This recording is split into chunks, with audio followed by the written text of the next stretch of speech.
పరమశివుని యొక్క లీలామూర్తులలో 13వ మూర్తి హరిహరమూర్తి. అంటే ఆయన యొక్క శరీరంలో సగభాగాన్ని శ్రీ మహావిష్ణువు స్వీకరించారు. అలా పరమశివుణ్ణి ప్రసన్నుణ్ణి చేసుకుని ఆయన శరీరంలో సగభాగాన్ని శ్రీ మహావిష్ణువు స్వీకరించినటువంటి మూర్తిని హరిహరమూర్తి అంటారు. నువ్వు ఎటువంటి భక్తితో ఎటువంటి ఉపాసన చేసి శంకరుని యొక్క శరీరంలో అర్ధభాగాన్ని పొందావో ఆ ఉపాయాన్ని నాకు చెప్పవలసినది అని పార్వతీదేవి నారాయణుణ్ణి ప్రార్థన చేస్తే శ్రీమన్నారాయణుడు పార్వతీదేవికి ఉపదేశం చేసినటువంటి స్తోత్రమే శివాష్టోత్తర శతనామ స్తోత్రం.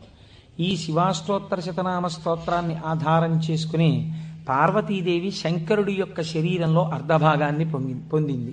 అది 14వ స్వరూపం. దాన్ని అర్ధనారీశ్వర స్వరూపము అని పిలుస్తారు. మనకి కూడా కావలసింది మనుష్య జన్మ యొక్క పరమ ప్రయోజనం భగవంతుడితో ఐక్యమే కనుక శివాష్టోత్తర శతనామ స్తోత్రాన్ని ప్రదోష వేళలో చదవడం మనకి ఇహమునందు సమస్తమైన కోర్కెలని తీరుస్తుంది, పారలౌకిక సుఖమును భగవంతుని యొక్క అనుగ్రహాన్ని మన యందు ప్రసరింపచేస్తుంది. నిన్నటి రోజున శివనామం గురించి మీతో కొంత నేను ప్రస్తావన చేసి ఉన్నాను. శివో మహేశ్వర అని పిలుస్తారు. ఈ మహేశ్వర అనబడేటటువంటి నామం చిత్రమైనటువంటి నామం.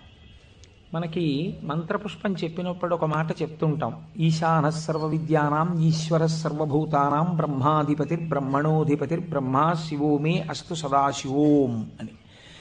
సర్వమంగళములకు కారణమైనటువంటి వాడు, సర్వ జగన్నియామకుడు, సృష్టి స్థితి లయలు చేసేటటువంటి వాడు, తానొక్కడే అయి ఉండి కానీ సృష్టి చేసినప్పుడు ఒకడిగా, స్థితికారకుడిగా ఉన్నప్పుడు ఒకడిగా, లయకారకుడిగా ఉన్నప్పుడు ఒకడిగా, మూడుగా కనపడుతూ ఆయన యొక్క అనుగ్రహము చేత జ్ఞానము కలిగినప్పుడు అవి మూడు కావు ఒక్కటే అన్న జ్ఞానము ఎవరి నుంచి ప్రసరిస్తుందో ఆయన మహేశ్వరుడు.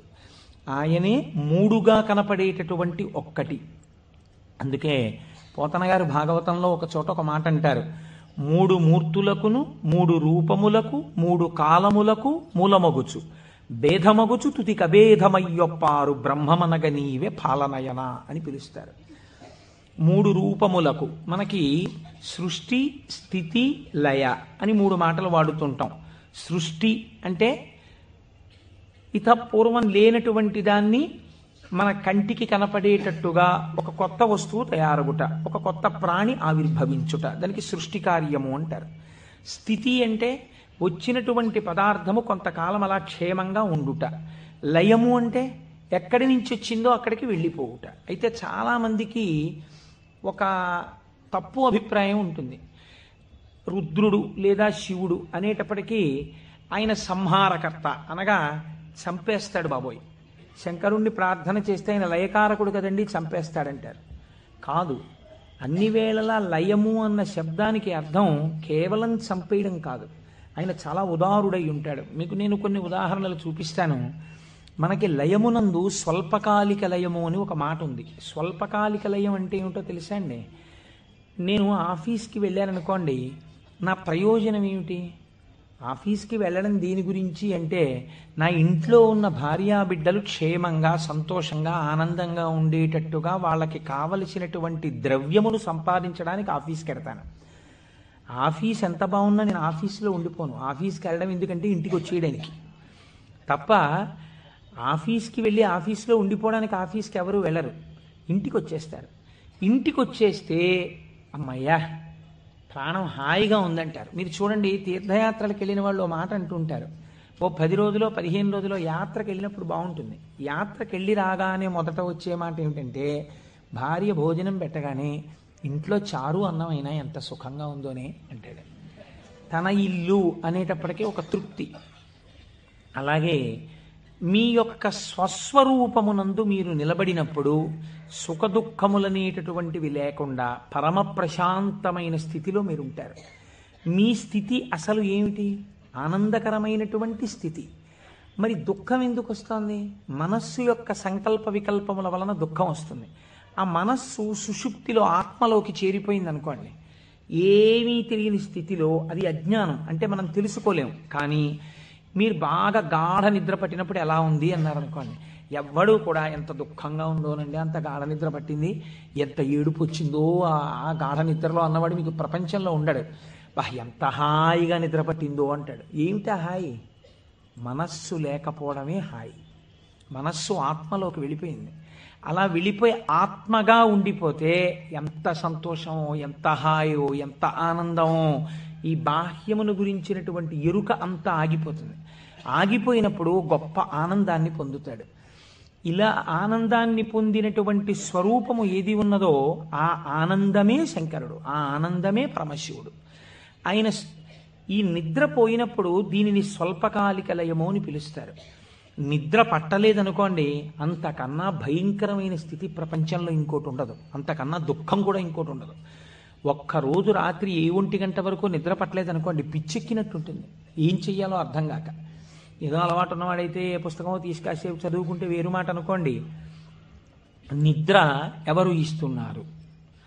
నిద్రని భగవంతుడు మీరు అర్థించకుండా, మీరు ఏ ప్రయత్నమూ చెయ్యకుండా తిరిగి తిరిగి తిరిగి తిరిగి విషయ సుఖాలలో మీరు మగ్నమై ఇంద్రియములన్నీ అలిసిపోయి మనస్సు అలిసిపోతే ఈ శరీరాన్ని తీసుకెళ్ళి ఓ మంచం మీదో, పరుపు మీదో, నేల మీదో, చాప మీదో, బొంత మీదో పడుకోబెట్టేస్తే ఆయన చక్కగా ఇంద్రియాల్లో ఉన్న శక్తిని అంతటినీ తీసి మనస్సులో పెట్టేస్తాడు. కళ్ళల్లో ఉన్న శక్తి వెనక్కి తీసి మనస్సులో పెడతాడు. కళ్ళు తెరిచి ఉంటాయి కానీ చూడడు. ఒక్కొక్కడు కళ్ళు తెరిచి నిద్రపోతాడు, లేకపోతే సగం తెరిచి నిద్రపోతాడు, కానీ ఏం చూడలేడు. ఎందుకంటే శక్తి వెనక్కి వెళ్ళిపోయింది. చెవు దగ్గరికి వెళ్ళి మాట్లాడినా వినపడదు. ఎందుచేత? ఆ చెవికి వినపడే శక్తి మనస్సులోకి వెళ్ళిపోయింది. ఇంద్రియాలలో ఉన్న శక్తి మనస్సులోకి, మనస్సు ఆత్మలోకి వెళ్ళిపోతుంది.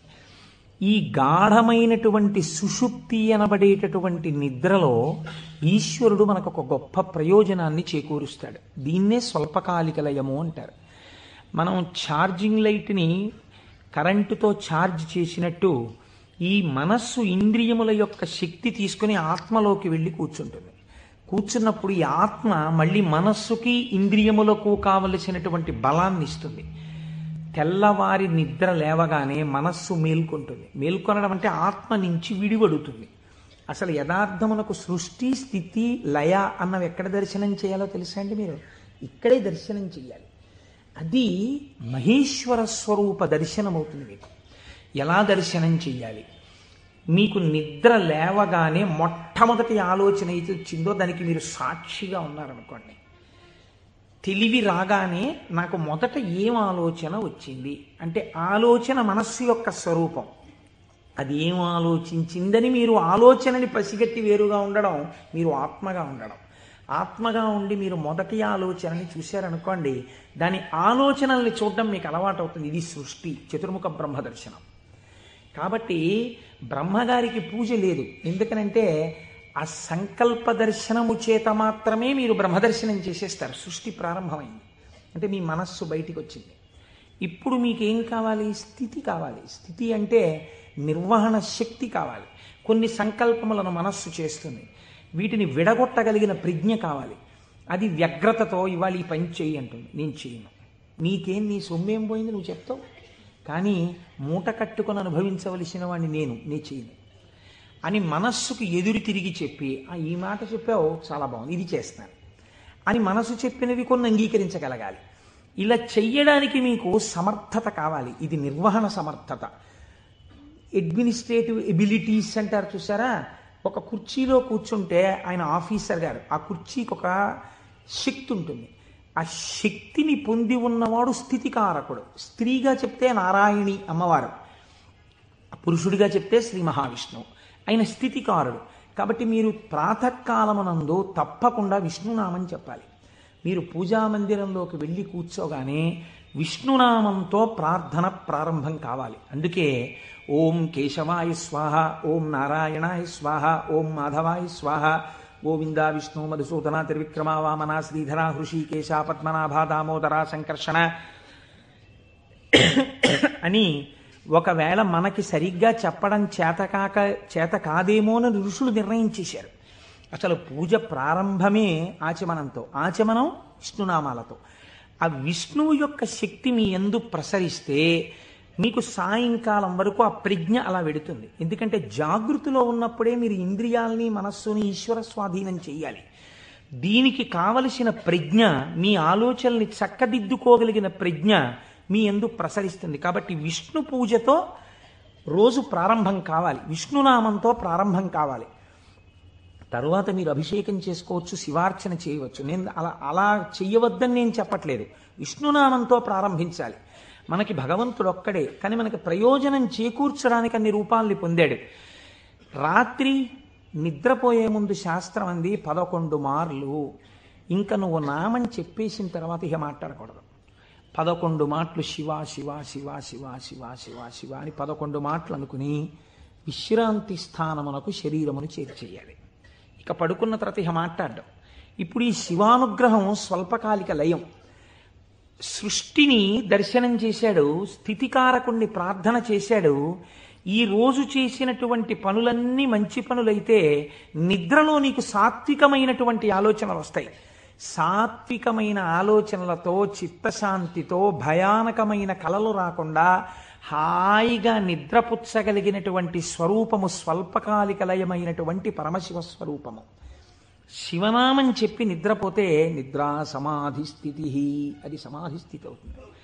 మళ్ళీ లేచాడు, మళ్ళీ సృష్టికర్త దర్శనం చేస్తాడు. తొలితలంపు ఏది వస్తోందో దాన్ని మీరు ఈశ్వరుడి వైపుకి తిప్పడం అలవాటు చేయాలి మనస్సుకి ప్రయత్నపూర్వకంగా. ఫస్ట్ డిక్టం లోపల నుంచి ఏం రావాలో తెలుసా అండి, అది మీరు అలవాటు చేయాలి. అప్పుడు మీరు ఒక రోజుని, కాలమునందు ఒక రోజు అనబడేటటువంటి విభాగమును మహేశ్వరుడిగా మారుస్తున్నారు మీరు. ఇది మహేశ్వరార్చనము. ఒక రోజు మహేశ్వరుడైంది, మీరు ఆ మహేశ్వరార్చన చేత మీరు మహేశ్వరుడైనారు. ఎలా అంటే మొట్టమొదటి ఆలోచన బయటికి వస్తూనే మనస్సుకి ఒకటి అలవాటు ఉండాలి. ఏమిటో తెలుసా అండి అలవాటు? ఇది చిత్రంగా ఉంటుంది. చిలకకి సహజ స్వభావం ఏమిటి? మీరు ఒక పంజరంలోంచి బయటికి తీస్తే ఎగిరిపోవడం. కానీ కొంతమంది చిలక ప్రశ్న అని జ్యోతిష్యం చెప్పేవాళ్ళు ఉంటారు. వాళ్ళు పంజరంలోంచి తలుపు పైకెత్తి చిలకని బయటికి పిలుస్తారు. చిలక బయటికి వచ్చి ఎగిరిపోదు. ఎగిరిపోకుండా వచ్చి అక్కడ పెట్టిన పుస్తకాలని ముక్కు పెట్టి లాగి ఒక పుస్తకాన్ని నుంచి లోపలికి వెళ్ళిపోయి కూర్చుంటుంది. ఆయన తలుపు వేయలేదనుకోండి, అది ఎగరదు, అందులోనే కూర్చుంటుంది. అదేంటి స్వేచ్ఛగా ఎగిరే చిలక ఎగరకుండా ఇలాంటి పనులు చేయడం ఏంటి అంటే ఆయన అలా తర్ఫీదు ఇచ్చాడు దానికి, అందుకని అది అలా ప్రవర్తిస్తుంది. మీరు కూడా మీ మనస్సుకి తర్ఫీదు ఇవ్వడం మీకు రావాలి. నిద్ర లేవగానే అది మొదటి సంకల్పం ఏం చెప్పాలో తెలుసా అండి? ఇప్పుడు నీ ఇంట నీ ఆరాధ్య దైవము, నీ కులదైవం ఎవరున్నారో వారు నువ్వు పడుకున్న వైపు నీ తల ఇటువైపు ఉన్నది. సాధారణంగా నిద్రపోయేటప్పుడు ఎడమ వైపుకి నిద్రపోమ్మని శాస్త్రం. నువ్వు కొంచెం ఓరగిలా పడుకుని కొద్దిగా తల కుడిపక్కకి తిప్పి నీ కన్నులు విప్పితే నీ దృష్టి ప్రసారము తిన్నగా నీ కులదేవతా స్వరూపము మీద పడుచున్నది. అది లక్ష్మీనారాయణులు కానివ్వండి, పార్వతీ పరమేశ్వరులు కానివ్వండి. నేను దాని యందు అభ్యంతర ప్రకటన చెయ్యను, ఉన్నది ఒకటే పరబ్రహ్మం. కనుక ఇది మొదటి ఆలోచన కావాలి. ఇది మనస్సుకి మీరు అలవాటు చేయాలి. అంతేకాని టైం అయిపోతోందని గడియారం వంక చూస్తూ కంగారుగా లేవడం అలవాటు కాకూడదు. మీ తల ఇలా తిప్పి మీ కళ్ళు విప్పితే మీ మొట్టమొదటి దృష్టి ఇలా చెదురుతూ బాగా నిద్రపోయినటువంటి కనులలోంచి జరిగిన మొదటి కిరణ ప్రసారము పరమేశ్వర మూర్తి మీద పడడము చేత పరావర్తనము చెంది ఆ పార్వతీ పరమేశ్వర లేక లక్ష్మీనారాయణ దర్శనము ఇక్కడ జరిగి ఈ కంటితో చూసి లేచిన తర్వాత కాలు పెట్టే ముందు మనస్సు మళ్ళీ సముద్రవసనే దేవి పర్వత స్తనమండలే అని ఒక శ్లోకం చెప్పి కిందకి దిగగానే, గురువుగారు మీరు నాకు ఉపదేశం చేశారు, మీరు చెప్పిన బుద్ధితో ఈనాటి నా రోజు గడుచుగాక అని నేల మీద పడి గురువుగారి పాదాల్ని ఒక్కసారి మనస్సులో ధ్యానం చేసి వారి పాదాలకి శిరస్సు తాటించి పైకి లేవడం. ఇది మీకు అలవాటైందనుకోండి, మీకు తెలియకుండా మీరు మొదటి ఆలోచన రావడానికి సాక్షి. ఇప్పుడు ఈ ఆలోచనని మీరు ఒక దిశానిర్దేశం చేస్తున్నారు. ఇది స్థితికారకత్వం. అసలు నిజంగా ఒడిసి పట్టడం, ఇలా తిప్పడాన్ని యథార్థమునకు ఒక రోజును మహేశ్వరుడిగా మార్చుట కాకుండా ఎక్కడో మహేశ్వరుడు ఉన్నాడు, ఆయన సృష్టికర్త స్థితికర్త ప్రళయకర్త. మీరెప్పటికీ సృష్టికర్త స్థితికర్త ప్రళయకర్త దర్శనం చేస్తారు? లలితా సహస్రనామంలో, లలితా అష్టోత్తరంలో అమ్మవారికి ఒక నామం ఉంది, భావనామాత్ర సంతుష్టాయై నమః. మీ భావన ఎలా ఉందో దాని చేత ఆవిడ సంతుష్టురాలవుతుంది, ఆవిడ ఆనందిస్తుంది. ఇక్కడ మీరు భావన చేస్తుంటే ఈ శక్తి అంతా ఆవిడే, ఇక్కడ ఉన్న శక్తి, ఇక్కడ ఉన్నటువంటి ప్రకృతి వికారమైన శరీరం ఆవిడే. ఇది ఆయన్ని కోరుతోంది. దీన్ని దానితో కలపాలని ఆవిడ తెర పైకెత్తుతుంది. ఇది మాయా అన్న అవనిక ఒక రోజున పైకెత్తేస్తుంది ఆవిడ. అప్పుడు మీరు దాంతో కలుస్తారు. ఇది జీవితంలో అనుసంధాన ప్రక్రియగా వెళ్ళవలసినటువంటి మహేశ్వర స్వరూపం. అంతేకాని మహేశ్వర స్వరూపం అనగా ఏదో దేవతలందరి చేత పూజింపబడువాడు, నేను దాన్ని దోషం అంటలేదు, నేను తప్పంటలేదు. కానీ మీరు అలా అనుసంధానం చేసుకుంటే అది భక్తికి బాగా పనికొస్తుంది. అందులో నేను ఎంత మాత్రము దోషమెంచను. కానీ మీకు ఇది నిత్య జీవితమునందు అలవాటులోకి తెచ్చుకోవలసినటువంటి ప్రక్రియ. మీరు ఇలా దర్శనం చేస్తూ వెళుతున్నారనుకోండి, మీ లయ పరమశివుడు. మీరు ఇప్పటిదాకా ఎవరితో కలిసి ఉన్నారు అని అడిగారనుకోండి, నిద్ర లేవగానే మీరు ధైర్యంగా చెప్పగలగాలి, నేను ఇప్పటి వరకు కైలాసమునందు పార్వతీ పరమేశ్వరులతో కలిసి ఉన్నాను. అది నా నిద్ర. ఎందుచేత? నా నిద్రని నేను అలా స్వీకరించాను పడుకోబోయే ముందు. నేను లేచినప్పుడు నేను చతుర్ముఖ బ్రహ్మ దర్శనము చేత సృష్టికర్త దర్శనమే నా యొక్క మేల్కొనుట. నా పూజామందిర ప్రవేశము స్థితికర్త యొక్క ప్రార్థన. నా నిన్నటి రోజు సృష్టికర్త, స్థితికర్త, ప్రళయకర్తల యొక్క సమాహారము, మహేశ్వర స్వరూపముగా నా చేత ఉపాసన చేయబడిన కాలము. కనుక నేనెవరినయ్యాను? మహేశ్వరోపాసన చేత నేను ఒక మహేశ్వరుడనైనాను. ఇది మీ జీవితమునందు రావలసిన ప్రక్రియ. ఇలా చెయ్యగా చెయ్యగా చెయ్యగా చెయ్యగా భ్రమరకీటక న్యాయంలో ఒకనాడు మీరు ఆ స్వరూపాన్ని పొందుతారు. ఇలా కాకుండా వేరొక రకమైనటువంటి ఆలోచనతో జీవితం వెళ్ళిందనుకోండి, వ్యగ్రతతో, అసలు మీరు ఆత్మలోంచి విడిపడడంలో మీకు కృతజ్ఞతాభావం లేదు. ఆ నిద్ర పట్టింది, లేవడం దేనికోసం? న్యూస్ పేపర్ కోసం. న్యూస్ పేపర్ తీస్తే ఏముంటుంది? న్యూస్ పేపర్కి ఎప్పుడు ఏం కావాలంటే మళ్ళీ రేపు కూడా మీరు 3 రూపాయలు ఇచ్చి కొనుక్కోవడానికి తగినటువంటి ఉద్వేగమును మీ యందు కల్పింపగలిగినటువంటి ప్రధానమైన వార్తని హెడ్లైన్స్గా వెయ్యాలి. అది పేపర్ టెక్నిక్. అంతేగాని మీ మనస్సుకి ఉల్లాసమును కల్పించేటటువంటి ఒక సాత్వికమైన విషయాన్ని తీసుకొచ్చి హెడ్లైన్స్గా వాళ్ళు ఎందుకు వేస్తారు? పేపర్ని కూడా మీరు దోషం పట్టకూడదు, అది వాళ్ళ యొక్క జీవన విధానం, అది పేపర్ యొక్క లక్షణం. అందరూ అలా కోరుకుంటున్నారు కాబట్టి అందులో ఉద్వేగము ఉండి తీరుతుంది. ఉద్వేగము ఉండి తీరుతున్న విషయాన్ని నువ్వు ముందెళ్ళి పట్టేసుకుని పూజామందిరంలోకి వెళ్ళారనుకోండి, ఇప్పుడు మీ మనస్సు ఏమవుతుందంటే ఈ ఉద్వేగపూరితమైన విషయాన్ని మనస్సు పట్టుకుంది కాబట్టి దాన్ని పట్టుకు తిరుగుతుంటుంది. ఇక్కడ ఓం కేశవాయ స్వాహ, ఓం నారాయణాయ స్వాహ, ఓం మాధవాయ స్వాహ అంటుంటాడు. కానీ చూసా అక్కడ ఎలా అయిందో, ఎలా దెబ్బలాడుతున్నారు, ఏంటో ఈ లోకం. ఇంకెందుకు పూజ అంటే పట్టుకోకూడని వస్తువును ముందు పట్టుకుని నువ్వు ప్రారంభం చేశావు. మనస్సు చించలమైంది. దానికి సాత్విక భావనతో ప్రారంభం చెయ్యాలి. పరమ సత్వగుణ ప్రధానుడై, స్థితికారకుడై మీ మనస్సుని ఆహ్లాదపూరితముగా ఉంచి ఈశ్వరాభిముఖం చేయగలిగిన శక్తి విష్ణు శక్తి. అందుకని విష్ణునామంతో రోజు ప్రారంభం కావాలి. కనుక ఇది మీరు నిత్య జీవితంలోకి మహేశ్వర స్వరూపాన్ని తెచ్చుకోవలసినటువంటి విధానం. ఇప్పుడు ఈ మహేశ్వరుడు మీరు మామూలుగా వాంగ్మయ రీత్యా చూసినప్పుడు ఈయన నియంత. నియంత అన్న మాట నేను తేలికగా ఎందుకు వాడేశానో తెలుసా అండి? అది పౌరాణికమైన భాషలో వాడబడిన మాట కాదు. నువ్విలా ఎందుకు చేశావు అని వేరొకరు అడగలేనివాడు. ఈ ఈశ్వరుడు యొక్క స్థితి ఎలా ఉంటుందంటే, అసలు మీరు అలా అడగడానికి వస్తువును ఆయన మీకు దూరం చెయ్యాలి, మీ చేత ఏడిపించాలి. అది ఆయన తప్ప ఒప్ప? మీరు చేసిన పాపపుణ్యాలను ఆయన లెక్క రాసుకున్నాడు. నాకు వద్దు అంటే, నాకు దుఃఖం వద్దంటే చెయ్యకు పాపం. దుఃఖం వద్దనుకుంటే పాపం చెయ్యకు. ఈశ్వరుడు నీకు పుణ్యమే చేస్తే నీకు సుఖమే ఇవ్వడానికి ఆయన సిద్ధంగా ఉన్నాడు. నువ్వు బురదగుంటలో పడుకుని నాకు పన్నీటి వాసనలు కొట్టాలి నా శరీరం అంటే ఎందుకు కొడుతుంది? ఎలా కొడుతుంది? నువ్వు ఏం చేశావో దాని ఫలితాన్ని నువ్వు పొందుతుంటావు.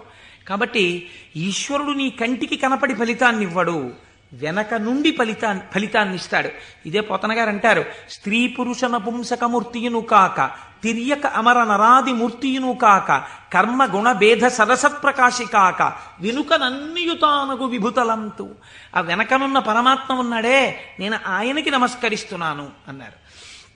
ఇప్పుడు చూడండి, ఆ మహేశ్వర శబ్దం గురించి అన్నారు, త్వం ఈశ్వరాణం పరమం మహేశ్వరం తం దేవతానాం పరమంచ దైవతం.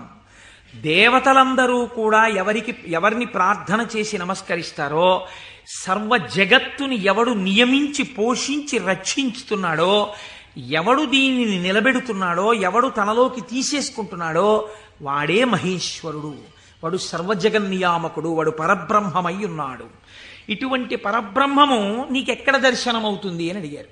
చూడవచ్చా, మాకు ఎప్పుడైనా ఇలాంటి వాడిని ఒకసారి చూడాలనిపించింది అంటే శాస్త్రం అంది, మహేశ్వర దర్శనము చెయ్యడానికి మహేశ్వర దర్శనము చెయ్యాలన్న తాపత్రయము నీకు కలగాలి అంది. ఇదొక చిత్రమైన మాట అండి. మీరు కొంచెం జాగ్రత్తగా ఆలోచించండి. ఒక మహాపురుషుడు ఒక ఆయన ఉన్నాడు ఈ లోకంలో. కృష్ణావధానుల గారని ఒక ఆయన ఉన్నారు. ఆయన ఒక మహాపురుషుడు. వేదం చదువుకోవడం కాదు, చదువుకున్న వేదాన్ని నిరంతరము అనుష్ఠానములోకి తెచ్చుకున్నవారు. అంతటి మహాపురుషుడు ఆయన. అలాగా అండి, అంటే ఏం చేస్తుంటారండి అంటే, 4 ఆవుల మధ్యలో తుఫాన్ వచ్చి పాక కొట్టుకుపోతే 10,000 రూపాయలు పట్టుకొచ్చి ఎవరో ఇస్తే శివాలయం కట్టడానికి విరాళం ఇచ్చేసి, శివుడికి ముందు గుడి కట్టండి తర్వాత నేను ఉంటాను లేండని ఆవుల మధ్యలో కాపరం చేసి బతికినవాడు. అంతటి మహానుభావుడు. తను నమ్ముకున్న వేదాన్ని నిరంతరము ఆచరణలో పెడతారు. వారు నా గృహప్రవేశానికి వచ్చారు. వస్తే ఆ రోజు నేను కొంచెం ఈ సంభారాలన్నీ పూర్తి చేసుకుని వేద పఠనం ఏర్పాటు చేసి నేను ఇంట్లోకి వెళ్ళేటప్పటికీ కించిత్ అసుర సంధ్య వేళయింది. నేను వెళ్ళేటప్పటికి వారు వెళ్ళిపోతున్నారు. అరేరే ఇదేంటి వెళ్ళిపోతున్నారు కృష్ణావధానుల గారు, అలా వెళ్ళిపోరే, ఈ కోటేశ్వరరావు మనం వచ్చేటప్పటికి లేడు, స్వాగతం చెప్పలేడని కోపగించుకుని వెళ్ళిపోయే మనిషి కారేవారు, ఎందుకు వెళ్ళిపోతున్నారు? ఓహో అసుర సంధ్య వేళ, సంధ్యావందనానికి వెళుతూ ఉండాలి అనుకున్నాను. ఎవరినో పిలిచి కృష్ణావధానుల గారు ఎక్కడికి వెళుతున్నారని, వెంకటేశ్వర స్వామి గుళ్ళో కూర్చుని సంధ్యావందనం చేసుకోవడానికి వెళుతున్నారు. ఆయన సంధ్యావందనం చేయలేదనుకోండి, మీరు నేను అడుగుతామా, అయ్యా మీరు సంధ్యావందనం ఎందుకు చేయలేదండి అని. ఎక్కడ నుంచో కష్టపడి కాకినాడ వచ్చి ఆ వేళకి మాత్రం సభలోంచి లేచి వెళ్ళిపోయి వెంకటేశ్వర స్వామి గుళ్ళో కూర్చొని సంధ్యావందనం చేసుకుని మళ్ళీ తిరిగి వచ్చి సభలో కూర్చున్నారు ఆయన. ఇది తాను చదివినటువంటి వేదాన్ని, తాను తెలుసుకున్న విషయాన్ని ఆచరణలో పెట్టడం. దీనిని శ్రద్ధ అంటుంది శాస్త్రం. నీకు చెప్పడం కాదు, నీకు అనుష్ఠాన పర్యంతమునందున్నదా, దీనికి ఎవడో చూస్తాడని కాదు, ఈశ్వరుడు సర్వసాక్షి చూస్తున్నాడన్న బెరుకు నీకుంటే ఒకడు చూసి మెచ్చుకోవాలని నువ్వు చెయ్యవు, నీ చెయ్యడం నీ విధి అని నువ్వు చేస్తావు. ఇప్పుడు నువ్వు అటువంటి మహాపురుషుడు ఒకడు ఉన్నాడు, నువ్వు తెలుసుకున్నావు. ఇప్పుడు మీ మనస్సు ఏమవుతుంది? ఎప్పుడైనా కృష్ణావధానుల గారిని చూద్దామనిపిస్తుంది కదండి. ఇప్పుడు రేపు సుబ్రహ్మణ్యేశ్వర స్వామి వారికి మనం ఇక్కడ ఉత్సవం చేయబోతున్నాం. ఆ సుబ్రహ్మణ్యేశ్వర స్వామి వారికి ఉత్సవం చేసిన రోజున కారు దిగి నడవలేక శిష్యులు పట్టుకుంటే కృష్ణావధానులు గారు వచ్చి ఇక్కడ కుర్చీలో కూర్చున్నారనుకోండి, మీ ప్రయత్నం లేకుండా వారు కోటీశ్వరుడని కాదు, వారు పెద్ద ఆఫీసర్ అని కాదు, మోకాళ్ల మీదకి పంచె కట్టుకుని లాల్చీ కూడా వేసుకోకుండా ఓ ఉత్తరీయం కప్పుకుని గుండు చేయించుకుని పిలక పెట్టుకుని 3 విభూతి రేఖలు పెట్టుకుని బొట్టు పెట్టుకుని సరిగ్గా కనపడక కళ్ళు చిప్పిలించి చూస్తున్న కృష్ణావధానులు గారు అడుగు తీసి అడుగేస్తుంటే మీ అందరి చేతులు ఇలా అంటాయి. ఎందుకంటాయి? ఆయన ఒక మహాత్ముడన్న ఎరుక మీకు కలిగింది. ఈ ఎరుక లేకుండా మీరు దర్శనాన్ని వాంఛిస్తారా? మీరు ఒకసారి ఈ శివమహాపురాణాన్ని వినడం అంటే ఒక కథ కింద వినే ప్రయత్నం మీరు చేయకండి. అది మీ జీవితాన్ని అభ్యున్నతి మార్గంలోకి తీసుకెళ్ళదు. దాన్ని మీ నిత్య జీవితంలో మీకు ఎలా ఉపయోగపడుతుందో మీరు ఆలోచించండి. పరమాచార్య స్వామి ఎక్కడ మాట్లాడినా ఎప్పుడు మాట్లాడినా అలాగే మాట్లాడేవారు. ఎప్పటి కథల కిందో వారు మాట్లాడేవారు కాదు, ఇప్పుడు నీకు ఎలా పనికి వస్తుందో వారు మాట్లాడేవారు. అది ఒక సద్గురువుకు ఉండవలసిన లక్షణం. అందుకే నడిచే దేవుడు అయ్యారు మహానుభావుడు. కాబట్టి చూడండి, ఇప్పుడు మీకు కృష్ణావధానులు గారు అంటే తెలిసింది, వారిని చూడాలి అనిపిస్తుంది. ఉదాహరణకి వారు రాలేదనుకోండి సుబ్రహ్మణ్యోత్సవానికి, ఎందుచేతంటే వారి శరీరం చాలా డస్సిపోయింది, పెద్దవారు అయిపోయారు. కానీ మీరేమంటారు? కృష్ణావధానులు గారు ఎక్కడ ఉంటారంటే ఒకసారి వెళ్ళి మేము దర్శనం చేసుకొస్తామంటారు. అమ్మ ఈ టైంలో వెళ్ళండి, ఈ టైం కాకుండా వెళ్ళకండి, వారికి ఇబ్బంది, పెద్దవారు అయిపోయారు, ఈ సమయంలో వెళ్ళండి దర్శనం ఇస్తారు. మీరేం చేస్తారు? ఇంత డబ్బు పాడు చేస్తున్నాం, పోతే పోయింది, కారు ఎక్కి 500 పెట్టుకుని వెళ్ళొద్దాం అని ఒక ఆదివారం నాడు పొద్దున అలా కృష్ణావధానుల గారి దగ్గరికి వెళ్ళొచ్చిన వాళ్ళు ఎంతమందో నాకు తెలుసు. కారు వేసుకుని వెళ్ళి అరడజన అరటిపళ్ళు ఏవో ఇచ్చి ఒక్కసారి ఆయన్ని చూడగానే, ఇప్పుడు మీకు ఆయన గురించి ఆయన ఏం చెప్పుకోరుగా, కానీ మీరు ఆయన్ని చూస్తుంటే, ఆయన కూర్చుంటే, మీరు ఎక్కడి నుంచి వచ్చారమ్మా అని అడుగుతుంటే, ఆయన ఏదో 4 శ్లోకాలు చెప్తుంటే, ఆ గొంతు తడబడిపోతుంటే, పెద్దవారైపోయి వారు మాట్లాడుతుంటే మీ మనసు ఆర్ద్రమైపోతుంది. మీకు తెలియకుండా మీ కన్నుల వెంట నీళ్లు కారుతాయి. అబ్బా, ఏం మహాపురుషుడు, ఏం మహాపురుషుడని పటికి బెల్లం తినేసిన నోరు తీపిగా ఉన్నట్టు మళ్ళీ కారెక్కి వచ్చేస్తారు ఇంటికి. ఎందుకు వెళ్ళారు ఆ ఊరు 500 కారు చేయించుకుని? మీకు తెలిసింది కాబట్టి కృష్ణావధానుల గారంటే, కాబట్టి కదా మీరు దర్శనం చేశారు. మహేశ్వరుడు అంటే సృష్టికర్త, స్థితికర్త, ప్రళయకర్త అని నేను ఒక మాట చెప్పాను అనుకోండి, అది మీకు ఏం ఉపయోగపడుతుందని నేను ప్రశ్న వేస్తున్నాను. మీరు ఆలోచించండి. నేను ఈ మాట అన్నాను, అనుసంధానం మీరు కాలగతంలో ఒక రోజులోకి తెచ్చుకోండి, మీకు మహేశ్వర దర్శనం కలుగుతోంది అన్నాను. అది మీకు ఉపయుక్తం. మీరు చూడండి, నేనంటాను మహేశ్వరుడెవరో చూడాలన్న ఉత్సాహం కృష్ణావధానులు గారు ఎవరో తెలుసుకుంటే కలిగినట్టు, ఈశ్వరుణ్ణి చూడాలన్న ఉత్సాహం మీకు ఇక్కడ కలగాలంటే మీరు ఏం చేస్తే కలగదండి. నేను ఒక్క ఉదాహరణ చెప్తాను. నేను పూజ చేసుకోవడానికి కూర్చున్నాను అనుకోండి, బంతి పువ్వు చేత్తో పట్టుకున్నాను అనుకోండి. బంతి పువ్వు అన్న మాట ఎందుకు వాడానంటే చాలా తేలిగ్గా దొరికే పువ్వు, ₹1 ఇస్తే ఇన్ని పూలు ఇస్తారు. బంతి పువ్వు ఇలా పట్టుకున్నాను అనుకోండి, మీరు ఎప్పుడైనా చూడండి పువ్వు పైన వాసన వస్తుంది. బంతి పువ్వు యొక్క కాడ తుంపండిలాగా మంచి సువాసన వస్తుంది, కాడ తుంపితే సువాసన వస్తుంది. ఈశ్వర, ఏమి అమరిక, ఒక గొట్టం మీద ఇదే రంగు రేకులు ఇలా ఇలా ఇలా ఇలా ఇలా ఇంత మొగ్గని అందులో ఇన్ని దాచి అలా విచ్చుకునేటట్టు చేసి ఇంత అమరికగా ఇలా ఉండి వాటి మీద మళ్ళీ ఓ వరస, వాటి మీద ఓ వరస, వాటి మీద ఓ వరస, మధ్యలో ఓ 5, ఇంత అందంగా తయారు చేసిన శిల్పి ఎవడు? ఎక్కడున్నాడు ఈ శిల్పి? ఈ పువ్వు నేను పూజామందిరంలో భగవంతుడి పాదముల దగ్గర వేసి రేపిలా తీస్తే, కాడ పట్టుకుంటే ముందు రోజు పైకి లేచిన పువ్వు ఇవాళ కాడ పట్టుకుంటే ఇలా ఒరిగిపోయింది. ఈశ్వరుడి పాదాల మీద ఒరిగిపోవడం ఓ రోజంతా ఉండి నేర్చేసుకుని ఒరిగిపోతాను. ఇప్పుడు అంత గుబాళింపు లేదు, అంత వాసన లేదు, ఆ రేకులన్నీ ఇలా ఒరిగిపోతున్నాయి. ఇంకొంచెం ముట్టుకుంటే దుర్గంధం వచ్చి చెమాయింపు వచ్చింది. ఎవరసలు దీన్ని ఇలా ఆ బంతి మొక్కలోంచి దీన్ని తెచ్చినవాడు, ఇంత విచ్చుకునేట్టు చేసినవాడు, ఇది ఇలా ఒడిలిపోయేట్టు చేసినవాడు ఎక్కడున్నాడు అని మీకు అనుమానం వచ్చింది అనుకోండి, అప్పుడు మీ పూజ ఆర్తితో ఉంటుంది. వాడే అటువంటి వాడై ఉన్నాడు, వాడు ఈ జగత్తునంతటినీ ఇలాగే సృష్టించి నిర్వహించి లయింపచేస్తున్నాడు, వాడే నా ఆరాధ్య దైవం అడిగో పూజామందిరంలో అని మీరు ఓం నిధనపతయే నమః అని పువ్వేయండి. రమించిపోయింది మీ హృదయం. ఇది మహేశ్వర దర్శనము. కాబట్టి ఇప్పుడు ఈ ఉత్సుకత, చూడాలి చూడాలి చూడాలి ఈశ్వరుణ్ణి అన్న తాపత్రయం మీరు సృష్టి స్థితి లయానుసంధానము నిరంతర ప్రక్రియగా చెయ్యడంలో ఉంటుంది.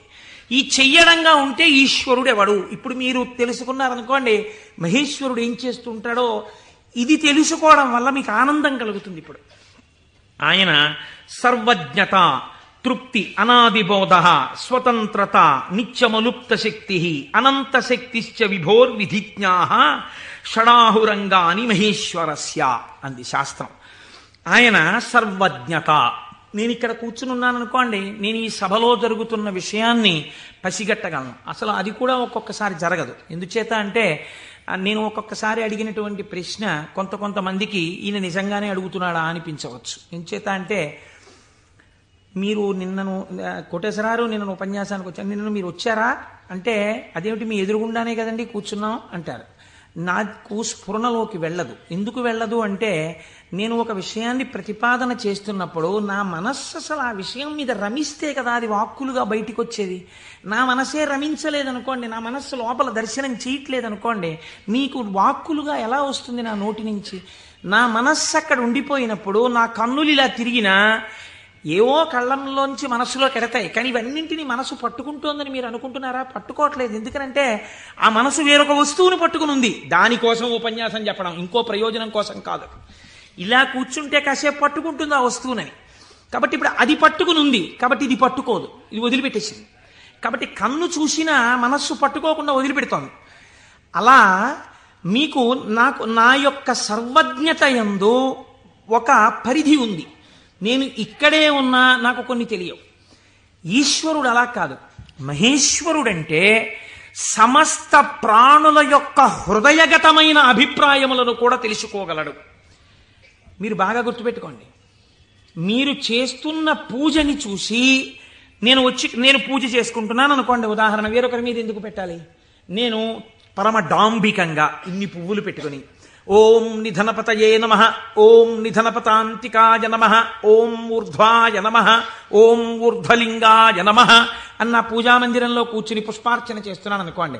మీరు కోటేశ్వరరావు గారు ఉన్నారా అండి అని హాల్లోకి వచ్చి కూర్చున్నారనుకోండి. ఆహాహా, ఏం పూజ చేస్తున్నాడండి కోటేశ్వరరావు, నిజంగా ఏమి ఉచ్చారణ, ఏమి నామాలు చెప్తున్నాడు అని మీరు ఇక్కడ గబగబా సోఫాలో కూర్చున్న వారి కింద కూర్చుని కళ్ళు మూసేసుకుని, ఇప్పుడు ఆయన ఇలా పువ్వులు వేస్తుంటారు, ఇలా నామం చెప్తుంటారని మీకు ఆ నామాలు రాకపోయినా మనస్సులో ఇలా ఇలా మీ చెయ్యి అంటూ మీరు పువ్వులు వేసేస్తూ మీరు కూర్చున్నారు. అక్కడ పూజ చేస్తున్న నేను నామాలు నోటితో చెప్తున్నాను, కానీ నా మనస్సు రేపు ఉదయం నేను పెళ్లికి వెళ్ళాలి, ఈ పెళ్లికి వెళ్ళినప్పుడు మనం 10ంటికి ఆఫీస్కి వెళ్ళిపోగలమా, లేకపోతే 1 గంట పర్మిషన్ పెట్టి 11 గంటలకు వెళ్ళిపోగలమా, ఒకవేళ వాళ్ళు భోజనానికి ఉండిపోమ్మంటే దీన్ని వంట చేయమని చెప్పడమా, అక్కర్లేదులే భోజనానికి ఎడదామందామా, భోజనానికి ఎడదామంటే ఇది మీరు వచ్చి నన్ను తీసుకెడతారా ఆఫీస్కి అయితే అంటుందేమో. ఇప్పుడు ఎక్కడున్నాను నేను వాళ్ళ ఇంట్లో పెట్టే భోజనం దగ్గర ఉన్నాను. పైకి ఏం చేస్తున్నాను? ఓం నిధనపతయే నమః, ఓం నిధనపతాంతికాయ నమః. నా పూజ వింటున్నవాడు, హాల్లో కూర్చున్నవాడు ఏం చేస్తున్నాడు? ఆయన కోటేశ్వరారు ఎంత బాగా పూజ చేసుకుంటున్నారో అని తను వచ్చిన పని మర్చిపోయి తను రమించిపోయి ఇక్కడ ఈశ్వరుణ్ణి చూస్తూ ఆయన పాదాల మీద బొడ్డు మల్లెలు వేసేస్తున్నాడు. ఇప్పుడు పూజ చేసిన ఫలితం ఈశ్వరుడు ఎవరికి వేస్తాడో తెలుసా అండి? హాల్లో కూర్చుని ఆయనకి వేస్తాడు. కోటేశ్వరరావుకి ఏం వేస్తాడో తెలుసా అండి? ఆయన పూజ చేసుకునేటట్టుగా గట్టిగా నామాలు చెప్పిన ఫలితం వేస్తాడు. చూసారా? ఇది సర్వజ్ఞత. ఇది మీకు దొరకదు. మీరేమంటారు? నేను బయటకు వస్తే కోటేశ్వరరావు పూజ చేసుకున్నారంటారు. హృదయగతమైన అభిప్రాయమును పట్టగలిగిన వాడు. అందుకే శివానందలహరిలో శంకరాచార్యుల వారు మాట అన్నారు, వటుర్వా గేహీవా ఇతిరపి జటీవా తదితరో నరోవా యక్కశ్చిద్భవతు భవకింతేన భవతి యదీయం హృత్పద్మం యది భవతధీనం పశుపతేహే తదీయస్త్వం శంభో భవసి భవభారంచ వహసి. నువ్వు వటువా మాకు చెప్పకు. నేను ఉపనయనం చేసుకున్న వటువునండి, ఏం కావాలి మాకైతే? నువ్వు సంధ్యావందనం చేస్తావా, గాయత్రి చేస్తావా చెప్పు. గేహీవా, నేను గృహస్థాశ్రమంలో ఉన్నాను, అయితే ఎవరికి గొప్ప? గేహీవా యతిరపి జటీవా తదితరో, అబ్బో మిగిలిన ఆశ్రమాలు ఏవైతే కానివ్వండి, మాకేమిటి గొప్ప? ఇవి కాదు. నీ మనస్సుని ఈశ్వరుడి పాదముల మీద పెట్టడం నీకొచ్చా? నీకొస్తే చెప్పు. ఈశ్వరుడు నీ వెంట పరిగెడుతున్నాడు. నీ మనస్సు అక్కడ పెట్టడానికి నువ్వు చేస్తున్నటువంటి పరిశ్రమకు పూజ అని పేరు. నీకు అది అలవాటు అవ్వడానికి పూజ చేస్తున్నావు. నువ్వు అది అలవాటు అయిపోతే ఎక్కడున్నా పూజ చేయగలవు. అంటే దాని అర్థం పూజ మానేయమని కాదు. కాబట్టి హృదయగతాభిప్రాయమును పట్టగలిగినటువంటి వాడు. ఇది సర్వజ్ఞత, స్వతంత్రత. ఇవి రెండు ముడిపడి ఉంటాయి ఈశ్వరుడితోటి. అన్నీ చూస్తుంటాడు. ఏకకాలమునందు సమస్త చరాచర జగత్తులో ఉన్నటువంటి ప్రాణుల యొక్క హృదయాంతర్గత భావములను తాను చూస్తాడు. చూసి ఆ భావముల యొక్క పరిపుష్టి చేత మోక్షాన్ని కూడా అనుగ్రహించేస్తాడు. మీకు పైకి దొరకదు. మీకు ఒక్క నాటికి పైకి చూస్తే దొరకదు. నేను మీకు దీనికి ఒక ఉదాహరణ చెప్తాను.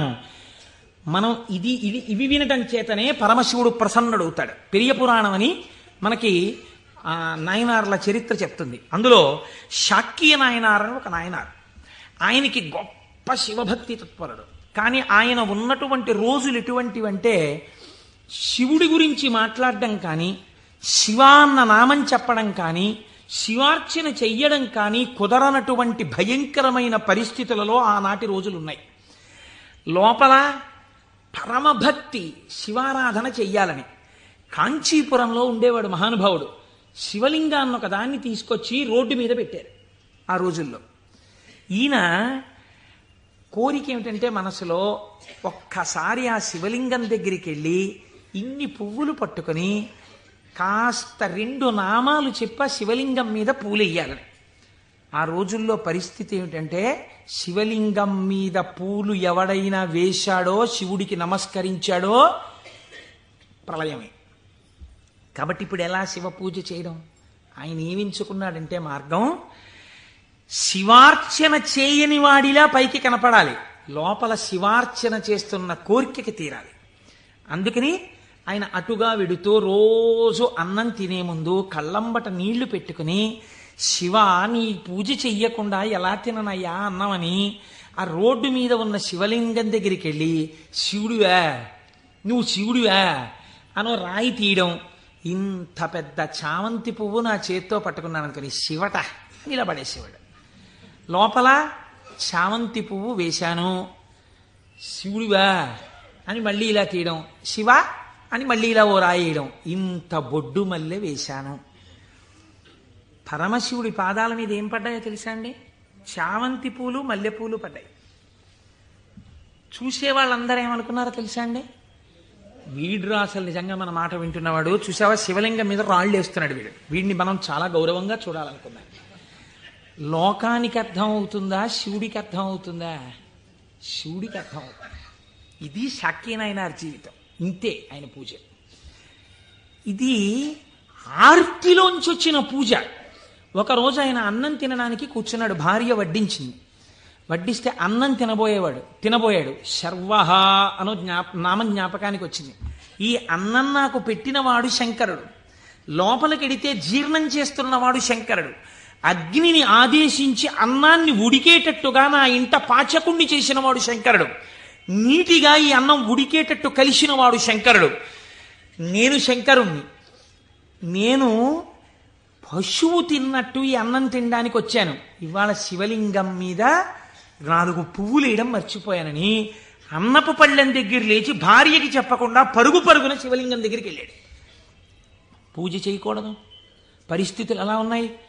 నిలబడి 4 రాళ్ళు తీసి శివుడివా అని మళ్ళీ వేశాడు.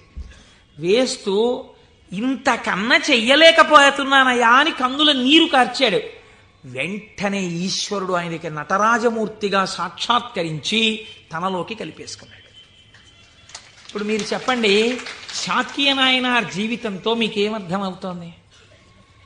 మహేశ్వరుడన్న శబ్దం చేత మీ సంకల్పములను, మీ హృదయ శుద్ధిని, మీ చిత్తశుద్ధిని చూడగలిగినవాడు. ఇది ఆయన స్వతంత్రత. ఇప్పుడు మీరు బాహ్యంలో ఆయన లోపల చేసింది మీకు తెలియదు. అంటే శంకరుడి మీద రాళ్లు వేసినటువంటి వాడికి మోక్షం ఇచ్చినవాడు శంకరుడు అని మీరు సిద్ధాంతం చేశారనుకోండి, మీరు నేను అలా వేస్తే ప్రమాదాలు వస్తాయి. కాబట్టి లోపల ఏ భావనతో ఒక్క రాయి వేసినా దాన్ని భావనకి అనుగుణంగా తీసుకుని ఉద్ధరించి, చాలు పొంగిపోయాను రా నీ భక్తికని అన్నం విడిచిపెట్టి 4 రాళ్లతో పూజ చేసిన వాడికి మోక్షం ఇచ్చినవాడు. ఇలా చేస్తే మోక్షం ఇవ్వాలని ఏమైనా రూలుందా? అలా నియమాలు ఏమి ఉండవు. ఈశ్వరుడి స్వతంత్రత, ఆయన ఇయ్యగలడు. ఇది మహేశ్వర శబ్దము చేత ప్రతిపాదింపబడుతుంది. ఇది ఆయన శక్తికి లోపం ఉండదు. ఆయన ఇది చేశాడు కాబట్టి ఇంక ఇది చెయ్యలేడని మీరు చెప్పలేరు. ఆయన శక్తి క్షీణించిపోయిందండి, ఆయన అలిసిపోయాడండి, అలా ఏం ఉండదు. నిరంతర ఉత్సాహముతో ఉంటాడు. ఎప్పుడూ ఆయన శక్తి క్షీణించడం అన్నది ఉండదు. అటువంటి వాడెవడో సర్వజ్ఞత, తృప్తి అన్న మాట ఎప్పుడు వస్తుందండి? మీరు చూడండి, ఒక ఆయనకి పెద్ద బంగళా ఉంది, కానీ ఆయన ఎప్పుడు ఎక్కడ కూర్చుని ఉంటారంటే ఆ ఇంటి పెరట్లో ఓ చక్కటి పూలతోట ఉంది, అందులో ఆయన ఒక ఈజీ చైర్ వేసుకుని అందులో కూర్చుని ఉంటారు. ఎక్కువ మా దొరగారు ఎక్కువగా వేప చెట్టు కింద కూర్చుని ఉండేవారు. వేప చెట్టు కింద కూర్చుని దొరగారు ఉన్నారు కాబట్టి దొరగారు ఇంట్లో ఉండడానికి అవకాశం. ఐశ్వర్యవంతులు శిష్యులున్నారు. ఏమిటి ప్రారంధం? ఇన్ని కన్నాలతో ఉన్నటువంటి తువ్వాలతో ఎలా తుడుచుకుంటున్నారు? మీకు ఒక మంచి తువ్వాలే కొనివ్వలేమా అన్నారంటే ఆయన అన్నారు, ఎవరు చెప్పారు మీకు నా తువ్వాలు కన్నాలతో ఉందని?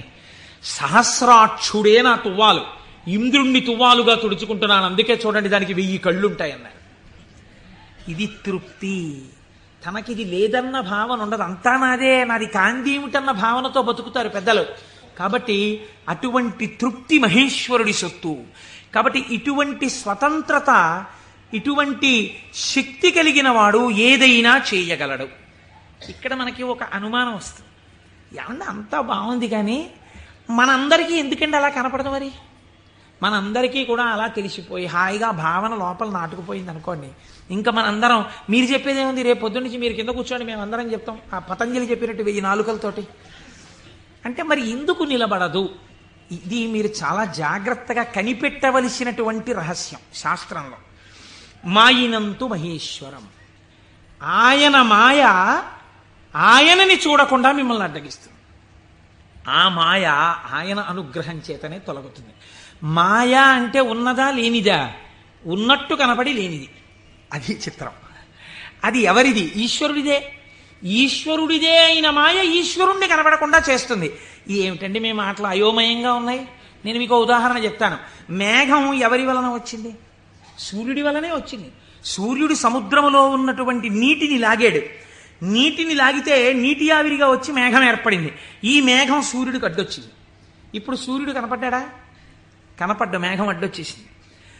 సూర్యుడి చేత తపింపబడిన సముద్ర జలములు ఆవిరిగా పీల్చబడితే మేఘమై సూర్యుడినే అడ్డినట్టు ఈశ్వరుడు యొక్క శక్తియే మాయగా పరిణమించి ఈశ్వరుడు కనబడకుండా చేస్తుంది. ఈ మాయ తొలగడం ఎవరి వల్ల తొలగుతుందో తెలుసా అండి? ఈశ్వర వాక్కు వలన, ఈశ్వర స్వరూపులైన గురువాక్యముల వలన. నిరంతర గురువాక్య శ్రవణమే మాయ తొలగుటకు సాధనము. అందుకే గురువు లేని విద్య గుడ్డి విద్య. ఆ గురువు అనుగ్రహం ఉంటే తప్ప మాయ తొలగదు. ఈ మాయ చిత్రంగా ఉంటుంది. ఎంత చిత్రంగా! మాయ యొక్క స్వభావమేమి మీకు తేలిక మాటల్లో చెప్పాలంటే, ఇప్పుడు నేను దాని గురించి పెద్ద చర్చ చెయ్యకుండా చెప్పాలి అంటే, మాయ వలన వచ్చేటటువంటి ఉత్తర లక్షణము కామక్రోధములు. ఎందుచేత? వెంటనే ఈశ్వరుడితో ఉన్నటువంటి పట్టు విడిచిపెట్టేసుకుని తన యందు పెట్టేసుకుంటాడు. పెట్టేసుకుని ఈశ్వర దర్శనమాగి ఇదంతా నా ప్రజ్ఞ అంటాడు. అనగానే మాయ ఏర్పడిపోయిందనమాట. అంతే. ఏర్పడి కామక్రోధములతో కొట్టుమిట్టాడుతుంటాడు. మీరు ఒక్క విషయం, నేను ఇప్పుడు ఒక విషయాన్ని చెప్పబోయే ముందు నేను ఇప్పుడు శివమహాపురాణంలోంచి ఒక ఆఖ్యానాన్ని అనుసంధానం చేయబోతున్నాను. ఇది చెప్పబోయే ముందు నేను ఒక విషయం చెప్పకుండా మొదలు పెడితే ఒక ప్రమాదం ఏర్పడేటటువంటి అవకాశం ఉంది. ఒక 95 సంవత్సరాల వృద్ధుడు అలా వెళ్ళిపోతూ ఉపన్యాసం అయిపోయిన తర్వాత ఒక ఆటో కింద పడబోయారనుకోండి. చూసిన వాళ్ళు, అయ్యయ్యో తాతగారు అదేంటండి అలా ఆటో కనపడలేదా మీకు అంత లైట్ వేస్తే? అంటే బాబు కళ్ళు డాజిల్ అయిపోయాయా, కనపడలేదు, పడిపోయాను అన్నారు అనుకోండి. మీరు ఏంటంటారు? గబగబా ఎత్తి తీసుకొచ్చి పక్కన కూర్చోబెట్టి, తాతగారు ఏమైనా దెబ్బలు తగిలాయా అండి అని ఆటో పిలిచి మాట్లాడి వారిని వారి ఇంటికి పంపిస్తారు. నాలాంటి ఒక దుఃఖపోతూ ఇలా ఇలా అడ్డుపెట్టి ఆటో కింద పడ్డాడు అనుకోండి, మీరు ఏమంటారు? ఏమయ్యా ఆ మాత్రం చూసుకోలేవా ఏంటి, అలా వెళ్ళిపోయి పడిపోయేంటి అంటారు కదా. ఒక అజ్ఞాని పడిపోయాడు అనుకోండి, అది పెద్ద విశేషంగా మీరు చెప్పక్కర్లా. ఎంతటి మహాత్ములు కూడా మాయకి ఎలా పడిపోతూ ఉంటారో మీరు తెలుసుకున్నారనుకోండి, దానికి ఎంత శ్రద్ధ అవసరమో మీకు అర్థమవుతుంది. కాబట్టి అలాంటివి చెప్పేటప్పుడు ఏ కోటేశ్వరరావు లాంటి వాడో కామమునకు వశుడైనాడు, క్రోధమునకు వశుడైనాడు అని చెప్తే అది పెద్ద విశేషం ఏంటంటే వాడు మా లాంటి వాడే అంటారు. కాదు, ఒక మహాపురుషుడు అలా వశుడైనాడు అనుకోండి. అందుకే వాళ్ళు మహాత్ములు ఎవరు తమ జీవితంలో సంఘటనలు దాచరు, రాసేస్తారు. మహాత్మా గాంధీ గారు జీవితంలో ఆటోబయోగ్రఫీ రాసుకున్నప్పుడు చెప్పుకున్నారు, చంద్రశేఖర పరమాచార్య స్వామి 73వ ఏట ఇప్పటికీ నన్ను ఆశ అప్పుడప్పుడు పట్టుకునే ప్రయత్నం చేస్తూ ఉంటుందని చెప్పుకున్నారు. మహాత్ములు దాచరు. కనుక చూడండి, శివమహాపురాణం మీకు ఈ జ్ఞానాన్ని ఉపదేశించడానికి ఒక అద్భుతమైన ఘట్టాన్ని తీసుకొచ్చి బోధ చేసేటటువంటి ప్రయత్నాన్ని ప్రారంభం చేస్తోంది. ఒకానొక సమయంలో నారద మహర్షి హిమవత్ పర్వతము యొక్క క్రింది భాగమునందు గంగానది ప్రవహించేటటువంటి ప్రాంతంలో పరమశివుడు ఎక్కడ కూర్చుని తపస్సు చేశాడో అటువంటి గుహలో కూర్చుని పరబ్రహ్మమును గూర్చి తపస్సు చేశాడు. తపస్సు చేస్తున్నప్పుడు ఇంద్రుడు మన్మధుణ్ణి పిలిచి ఒక మాట చెప్పాడు. తపస్సు చేస్తున్నాడా? తపస్సు అంటే భగవంతుని యందు మనస్సు లగ్నమై ఉండాలి. అది చంచలమవుతుందా లేదా పరీక్ష చేస్తుంటారు. కనుక నువ్వు వెళ్ళి వికారములను ఇంద్రియములకు చూపించి వశుడవుతాడేమో చూడమన్నారు. అంటూ ఇంద్రుడు అన్నాడు, హిమశైల గుహాయాం హి మునిస్తపతి నారద మనసోద్దిశ్య విశ్వేశం మహాసంయమవాన్ దృఢ. అడుగోనయా, మహాసంయమవాన్, సంయమి అయినటువంటి నారద మహర్షి తపస్సు చేస్తున్నాడు. మన్మథా, నువ్వు అక్కడికెళ్ళి ప్రలోభ పెట్టి ఆయన తపస్సు భగ్నమయ్యేటట్టుగా చూడు. అగ్నియందు తప్తమైతే కదండి బంగారానికి కాంతి. పరిస్థితులను తట్టుకుని నిలబడినప్పుడు కదండి వాడు బ్రహ్మర్షి అవడం. కాబట్టి ఆ తపస్సుకి విఘ్నం పెట్టడం, ఆ తపస్సు సిద్ధించడానికి బాగా పుటం పెట్టడమే నా దృష్టిలో. ఇప్పుడు మన్మథుడు వెళ్ళాడు, ఏదో ప్రయత్నం చేశాడు, ఆయన ఏం లొంగలేదు.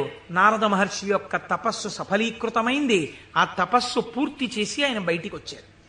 చిత్రం చూడండి, ఇంతసేపు అన్నిటినీ విడిచిపెట్టి ఒక గుహలో కూర్చొని పరబ్రహ్మానుసంధానం చేసి గొప్ప తపస్సు చేసినటువంటి నారద మహర్షి ఎక్కడికి వెళ్ళారు?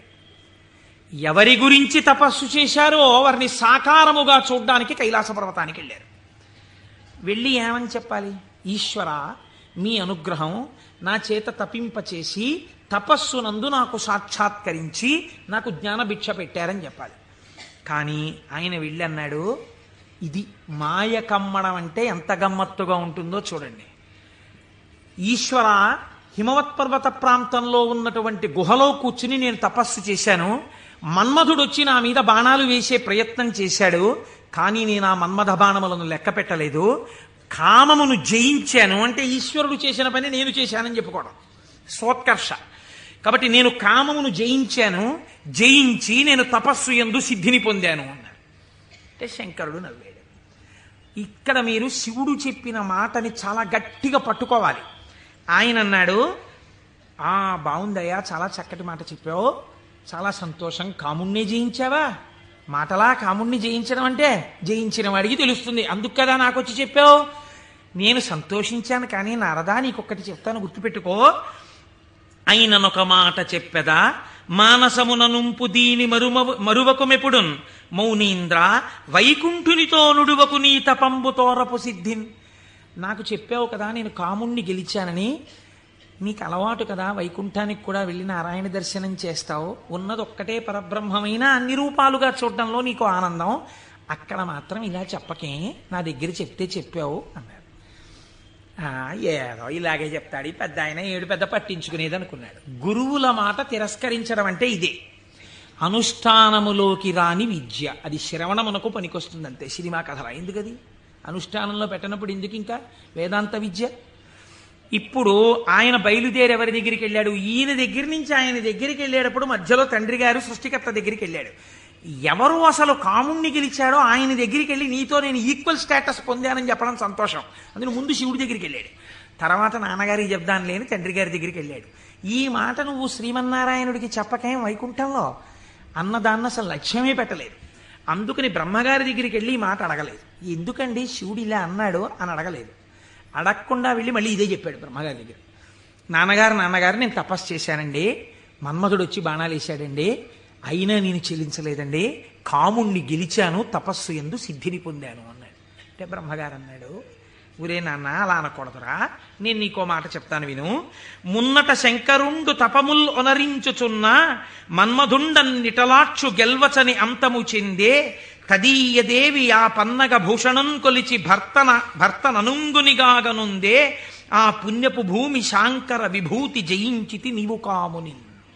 నువ్వు ఎక్కడ కూర్చుని తపస్సు చేశావో అక్కడ ఇతపూర్వం పరమశివుడు కూర్చుని తపస్సు చేశాడు. అక్కడికి మన్మధుడు వస్తే ఆయన తన మూడవ కంటి మంట చేత మన్మధుణ్ణి కాల్చేశాడు. మన్మధుడు బూడిదైపోయాడు. రతీదేవి ప్రార్థిస్తే వేరొక రూపంతో నీ భర్త నీకు కనపడతాడని వరం ఇచ్చాడు. ఆ ప్రాంతంలో మన్మథ బాణములు పనిచెయ్యకపోవడానికి కారణం ఇతపూర్వం శంకరుడు తపస్సు చేయడం. అక్కడికెళ్ళి కూర్చుని నువ్వు తపస్సు చేసి నేను గెలిచానంటావేమిటి? అలా చెప్పకూడదు, తప్పది. అందుకని నేను కాముణ్ణి గెలిచాననుకో, నువ్వు కాముణ్ణి గెలవడానికి కారణము ఇతపూర్వము ఈశ్వరుడు అక్కడ తపించుట.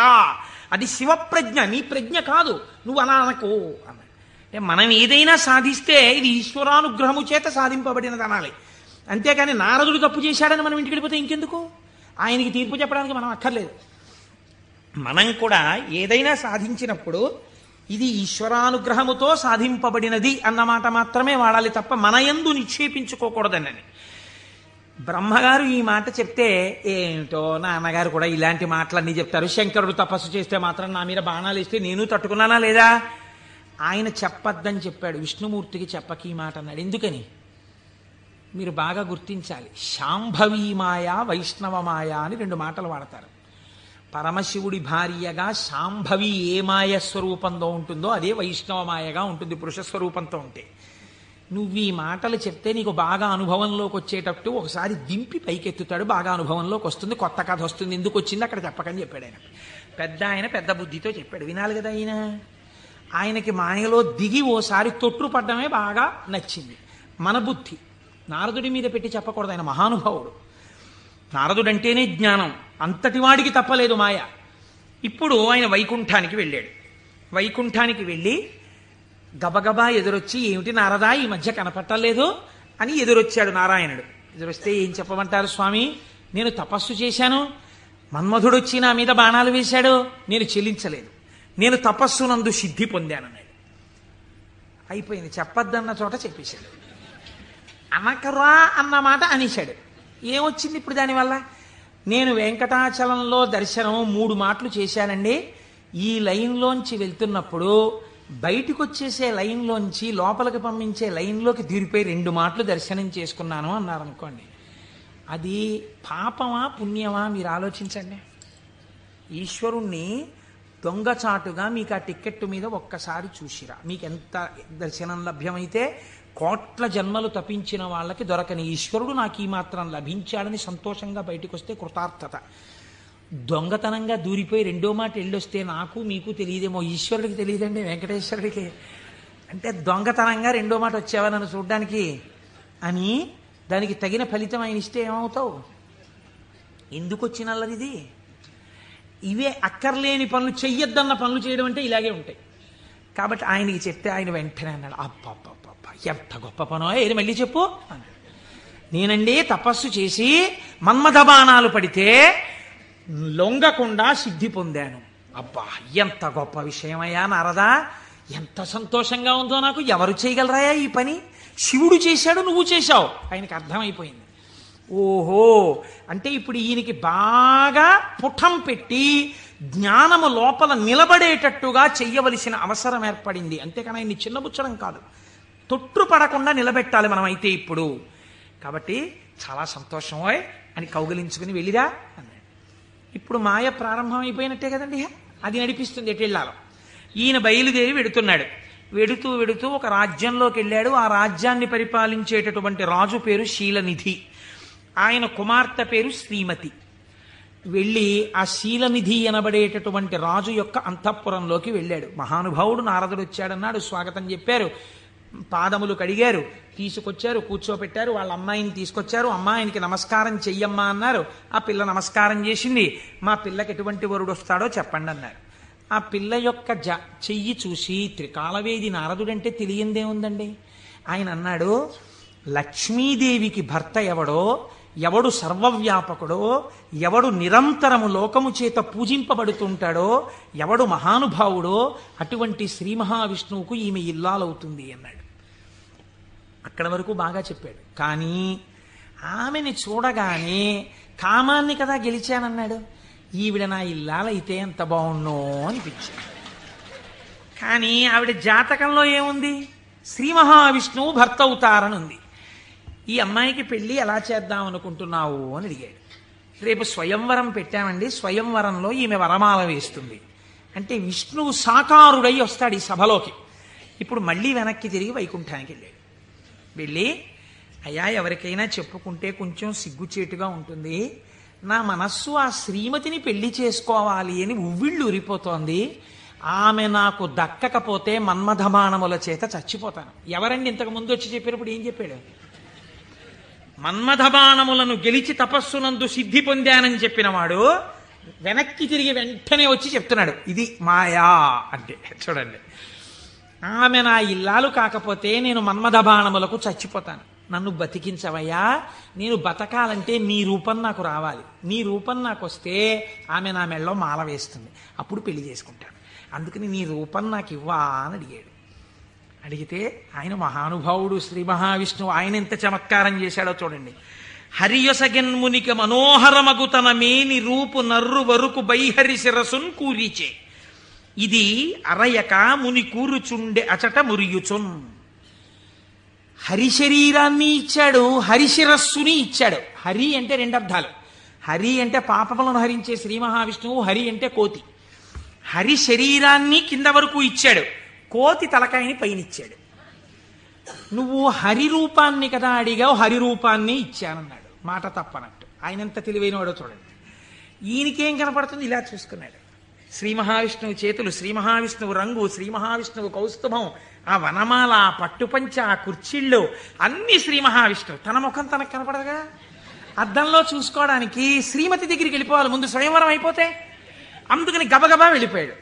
వెళ్ళిపోయి ఆ స్వయంవరంలో ఒక ఆసనం మీద కూర్చున్నాడు. ఇద్దరు రుద్రపార్షదులు అటు ఇటు కూర్చున్నారు. వాళ్ళు అన్నారు, వీడెవడరా శ్రీ మహావిష్ణువులా పంచకట్టుకున్నాడు, మాలలు వేసుకున్నాడు, ఇటు ఆ కౌస్తుభం పెట్టుకున్నట్టు అలా పెట్టుకున్నాడు, ఆ వనమాల వేసుకున్నట్టు వేసుకున్నాడు, పైన కోతి మొహం, వీడిని ఎవరు పెళ్లి చేసి ఎలా శ్రీమతి మాల వేస్తుంది, ఇటు ఇలా వచ్చాడేమిటి అంటున్నారు. ఆయనకి ఎంతసేపు యావని వినిపిస్తోందంటే నా మెళ్ళో మాల వేసేస్తుందని కుళ్ళిపోయి వీళ్ళు ఇలా అనుకుంటున్నాడు. ఆ శ్రీమతి దండ పట్టుకుని దగ్గరికి వచ్చింది. తీరా దండ పట్టుకుని దగ్గరికి వచ్చేటప్పటికి కాళిదాస మహాకవి వర్ణిస్తారులేండి. ఆ ఇందుమతీదేవి దండ పట్టుకుని ఎవరి దగ్గరికి వెడితే వాళ్ళకి పగటిపూటలా అనిపించింది. ఎందుకంటే ఆవిడ యొక్క వెలుతురులో వాళ్ళు ప్రకాశించారు. ఆ తర్వాత కొంచెం ముందుకెళ్ళేటప్పటికి ఆవిడ వెళ్ళిపోయింది, వీళ్ళు చీకట్లో ఉండిపోయేవారు. నాకు కొన్ని ఆశ్చర్యంగా ఉంటాయి. నిన్న నేను ఇంట్లోకి వెళ్ళేటప్పటికి కరెంటు పై చీకటిగా ఉంది. మా అమ్మాయి ఒక ఛార్జింగ్ లైట్ పట్టుకుని వచ్చి ఆ వెలుతురులో, నాన్నగారండి మిమ్మల్ని నేను వెలుతురులోకి తీసుకొస్తున్నాను అంది. చాలా గొప్ప మాట అమ్మా అన్నాను. అంటే ద్వంద్వార్థములతో మాట్లాడింది. చాలా సంతోషం తల్లి, పోన్లే నా కూతురి చేత నేను వెలుగులోకి వచ్చినా చాలా గొప్పవాడినే కదా. అందుచేత ఆయన అలా ఆ శ్రీమతి దగ్గరికి వచ్చింది. దగ్గరకు వస్తే నాకే మాల వేస్తుంది అని సంతోషపడిపోయాడు ఆయన. ఆ పాపం నా శిరస్సు అందదేమో అని కొంచెం వంచాడు. ఆవిడ ఇలా చూసి భృకుటి ముకులించి, ఏమిటి కోతి శిరస్సు ఏమిటి, రూపం ఏమిటి అనుకుని వెళ్ళిపోయాడు. ఈలోగా రావలసిన శ్రీహరి రాజకుమారుడి వేషంలో వచ్చాడు. ఆవిడ గుర్తుపట్టింది, మాల తీసుకెళ్లి శ్రీమన్నారాయణుడి మెడలో వేసేసింది. ఈవిడ్ని తీసుకుని ఆయన చక్కబోయాడు వైకుంఠానికి. ఈయనకి ఎక్కడ లేని బాధ కలిగింది. ఈలోగా పక్కనున్న రుద్రపార్షదులు ఇద్దరు అన్నారు, ఏమయ్యా నీకు ముందే చెప్పాం, కోతి మొహం వేసుకుని సభలోకి వచ్చావేమిటయ్యా అని నిన్నెవరు పెళ్లి చేసుకుంటారనుకున్నావయ్యా అన్నారు. అనేటప్పటికీ వాళ్ళిద్దరికీ కూడా మీరు రాక్షసయోనుల యందు జన్మించెదరుగాక అని చెప్పించాడు. తప్పెవరిది? ఒప్పు చెప్పిన వాళ్ళెవరు? ఒప్పు చెప్పిన వాడికి తపఫలితంతో శాపం ఇచ్చాడు. మాయా ప్రభావము కామక్రోధముల యందు ఎలా తిప్పుతుందో చూడండి. శపిస్తే వాళ్ళెటువంటి స్థితిలో ఉన్నారు? ఇదంతా శివేచ్ఛ అని వాళ్ళు నమ్మారు. ఇది పరమభక్తి. వాళ్ళకి ఆ కష్టమే వచ్చినా ఇది కూడా ఈశ్వర శాసనమే అనుకున్నారు. వాళ్ళుట వారులు జ్ఞానధనము చేకూరిన వారౌటమదిని కుందకయే శివేచ్ఛారీతి నడచునని అన్నారదునిన్ దూరరైరి నడచి రెచటికో. వాళ్ళు ఇదేమిటయా మమ్మల్ని ఇలా శపించావు, నువ్వు కోతి మొహం పెట్టుకుని వచ్చి అని చెప్పి తిరిగి శపించకుండా ఇది కూడా శివేచ్ఛే అని వాళ్ళు వెళ్ళిపోయారు. వాళ్ళు మహాజ్ఞానులు. ఇప్పుడు ఈయన గబగబా మళ్ళీ వైకుంఠానికి వెళ్ళాడు. వైకుంఠానికి వెళ్ళి ఎంత పనిచేశావయా శ్రీమన్నారాయణ, నీ రూపం నాకు ఇమ్మని అడిగాను, హరి రూపం ఇమ్మని అడిగితే హరి రూపం హరి శిరస్సు కోతి శిరస్సు పెట్టావు. దానివల్ల శ్రీమతిని నువ్వు పెళ్లి చేసుకున్నావు, నాకు కాకుండా చేశావు. నన్ను ఎంత అవమానాలు పాలు చేశావు. ఇది రేపు పొద్దున శివపురాణంలోకి ఎక్కేస్తుంది. ఓ చేతకాని కోటేశ్వరరావు చెప్పడం మొదలెట్టేస్తాడు. నా బతుకు బజార్లో పెట్టేశావు నిన్ను వచ్చి అడిగినందుకు. ఎంత రహస్యంగా అడిగాను, దానికి ఎంత కథ సృష్టించావు. చూడు నా కడుపు ఎంత మండిపోతుందో. మరియున్ వానర ముఖమును సరియని నాకిచ్చినట్టి చందమునకు వానరులే శరణం బౌదురు నరుడవు నీ వగుచు వగగ నంగల అవని. నీవు ఒకానొక నాడు నరుడవై పుట్టి అందచందాలు కలిగిన భార్య దూరమైపోతే అరణ్యంలో పడి ఏడిస్తే ఈ కోతి ముఖం ఉన్న వాళ్లే వచ్చి సహాయం చేసి నీ భార్యతో నిన్ను కలుపుతారు, నిన్ను శపిస్తున్నానన్నాడు. మహానుభావుడు కనుక శ్రీమన్నారాయణుడు దాన్ని కూడా లోకానికి ధర్మ మార్గం నేర్పడానికి రామావతారమునందు సీతావియోగంగా తీసుకున్నారు. ఇప్పుడు ఈ శాపవచనాన్ని కూడా విడిచిపెట్టేశాడు. ఇద్దరిని శపించేశాడు, భగవంతుణ్ణే శపించాడు, రుద్రపార్షదుల్ని శపించాడు, కామమునకు వశుడయ్యాడు. ఇప్పుడు స్వస్థత కలిగింది. ఏమిటి నేను పొందింది అనుకున్నాడు. చిచ్చి చిచ్చి, ఎక్కడి నా జన్మ, ఎక్కడి తపస్సు, ఎక్కడి మహతి. ఆనాడు శంకరుడు చెప్పాడు, నేను గెలిచానని అనద్దు, ప్రత్యేకించి వైకుంఠంలో ఈ మాట చెప్పకు సుమా అని చెప్పాడు ఆయన. అక్కడే చెప్పాడు.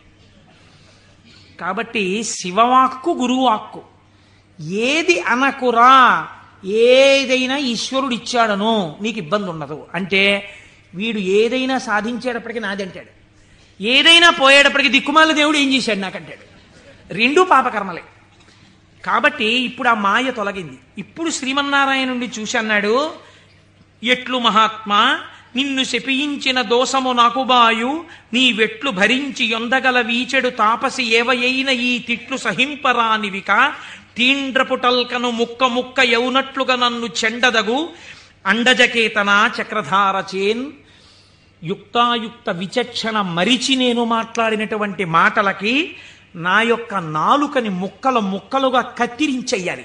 ఎంత మాత్రము ఇంకా జాగు చెయ్యకుండా, మహానుభావ, అండచకేతన అంటే గుడ్డులోంచి పైకొచ్చినటువంటి గరుత్మంతుడు నీ యొక్క ధ్వజమునకు చిహ్నముగా కలిగినటువంటి వాడా, మహానుభావ, నీ చక్రధారల చేత నా నాలుకని ముక్కలు ముక్కలుగా కత్తిరించేవయా, అప్పుడు కానీ నేను చేసిన పాపం పోదని కన్నీటి ధారలతో ఆయన పాదాల్ని అభిషేకించి ఆయన కాళ్ళ మీద పడ్డాడు. నారదుడు కాబట్టి అంత తొందరగా మళ్ళీ స్వస్థితిని పొందగలిగాడు. మనం కొన్ని కోట్ల జన్మలు తిరుగుతుంటాం. మీరు చూడండి, రామాయణంలో సీతావియోగానికి కారణమైంది ఒక రజకుడి మాట. అదే రజకుడు మళ్ళీ ద్వాపర యుగంలో రజకుడిగా వచ్చాడు. కృష్ణ భగవానుడు వెళ్ళి 4 చీరలు ఇవ్వయా, పంచెలు ఇవ్వయా, కట్టుకుంటానన్నాడు. ఎట్టట్రా మనుజేంద్ర చెలమలు మీ కియ్యంబాడియే మిరలుం కట్టంబోలుదురే, పయోఘృతదది క్షీరంబులన్ మెక్కి ఇట్లాడంజనుగాక, గొల్లలకు మీకి భంగి నోరాడిడిన్ కట్టా ప్రణంబులు కొలుపోయదుసు మీ కంసోద్ధతిన్ బాలక. ఆయన 4 పంచెలు ఇవ్వరా అంటే వీడు ఇన్ని మాటలు మాట్లాడాడు. ఎట్టెట్రా, ఏంట్రా, నీకు రాజుగారి బట్టలు కావలసి వచ్చాయా? బాగా నందవ్రజంలో పాలు వెన్న తిని ఒళ్ళు కొవ్విందా? నీకు రాజు పంచెలు కావాలా? పంచె కట్టుకోవడం కాదురా, ఈ మాట తెలిస్తే కంసప్రభువుకి ఏమవుతావు తెలుసా, ముక్కలైపోతావు అన్నాడు. అంటే కృష్ణ భగవానుడు అన్నాడు, అన్నయ్యా, ఇంకొక అవకాశం ఇచ్చి చూశా, సరేనని ఒక పంచె ఇస్తే చేసిన పాపం తీసేద్దామని చూశా. యుగం మారిపోయినా వీడి బుద్ధి మారలా. ఈ తల ఇక మామూలుగా పనికిరాదు, నీ గుద్దొక్కటి గుద్ది 1000 వ్రక్కలు చేయన్నాయా శిరస్సునన్నాడు. ఒక్క గుద్దు గుద్ది 1000 ముక్కలు చేశారు. నోటి మాట సంస్కారంగా ఉండాలి. మాట సంస్కారంగా ఉండడం మొదట నేర్చుకుంటే చాలా తప్పులు దిద్దబడిపోతాయి. అందుకే శివుడు చెప్పింది ఈ మాట వైకుంఠంలో చెప్పకు. నీవు ఏది చేసినా ఈశ్వర ప్రజ్ఞకి ముడిపెట్టు. నీ కొడుక్కో ర్యాంక్ వచ్చింది, ఇది ఈశ్వరానుగ్రహం అండి. మా అబ్బాయికో ర్యాంక్ వచ్చింది. నువ్వు మంచి పంచ కట్టుకున్నావు, ఈశ్వరానుగ్రహం అండి. ఓ పంచ కట్టుకున్నాను. నువ్వు ఒక ఉపన్యాసం చెప్పగలిగావు, అది పరమేశ్వరానుగ్రహం అండి. నా చేత ఒక ఉపన్యాసం చెప్పించాడు, ఈశ్వరానుగ్రహం అండి. నేను శివమహాపురాణం వినగలిగాను అను. నేనన్న మాట అన్నావా, ఇబ్బందిలోకి వెళ్ళిపోతావు. ఇది అనకు. మొదట దిద్దుకోవలసినది వాక్కు దిద్దుకో. రజోగుణ తమోగుణ భూయిష్టమైన వాక్కులు మాట్లాడకు, అవి నీ సంస్కారం అయిపోతాయి. ఈ సంస్కారము నిన్ను జన్మ జన్మాంతరములు తిప్పుతుంది. నారదుడు కాబట్టి మహానుభావుడు గంటలో సర్దుకున్నాడు. మనం ఎంతటి వాళ్ళం, మాయ ఎంత గొప్పదో చూడండి. ఇది మహేశ్వర శక్తి. ఈ మాయ ఎలా తొలగుతుంది అంటే దీనికి ఒక్కటే లక్షణం, ఆ మాయయే అమ్మవారి స్వరూపం. మీరు గట్టిగా ఆవిడ పాదాలు పట్టుకున్నారనుకోండి, పట్టుకుంటే ఆవిడే మిమ్మల్ని దగ్గరికి తీసుకుని, అందుకే చేతిలో పాశం పట్టుకుని ఉంటుంది. ఈశ్వర భక్తిని మీకిచ్చి మీ చేత ఈశ్వర సేవ చేయించి ఈశ్వరుడిలో మిమ్మల్ని ఆవిడే కలుపుతుంది. ఆవిడే ఆ పనినంతటినీ తీసుకుంటుంది. ఇది చిత్రంగా ఉంటుంది. ఎలా ఉంటుందంటే, తరచుగా చెప్తూ ఉంటాను నేను ఒక కత్తి నేను అలా వెడుతుంటే రోడ్డు మీద ఒక దొంగ పరిగెత్తుకుంటూ కత్తి పట్టుకుని నా వెనక వచ్చాడు అనుకోండి, నేను పరిగెడుతుంటాను. దొంగ కత్తి పట్టుకుని నా వెంట పరిగెడుతుంటాడు.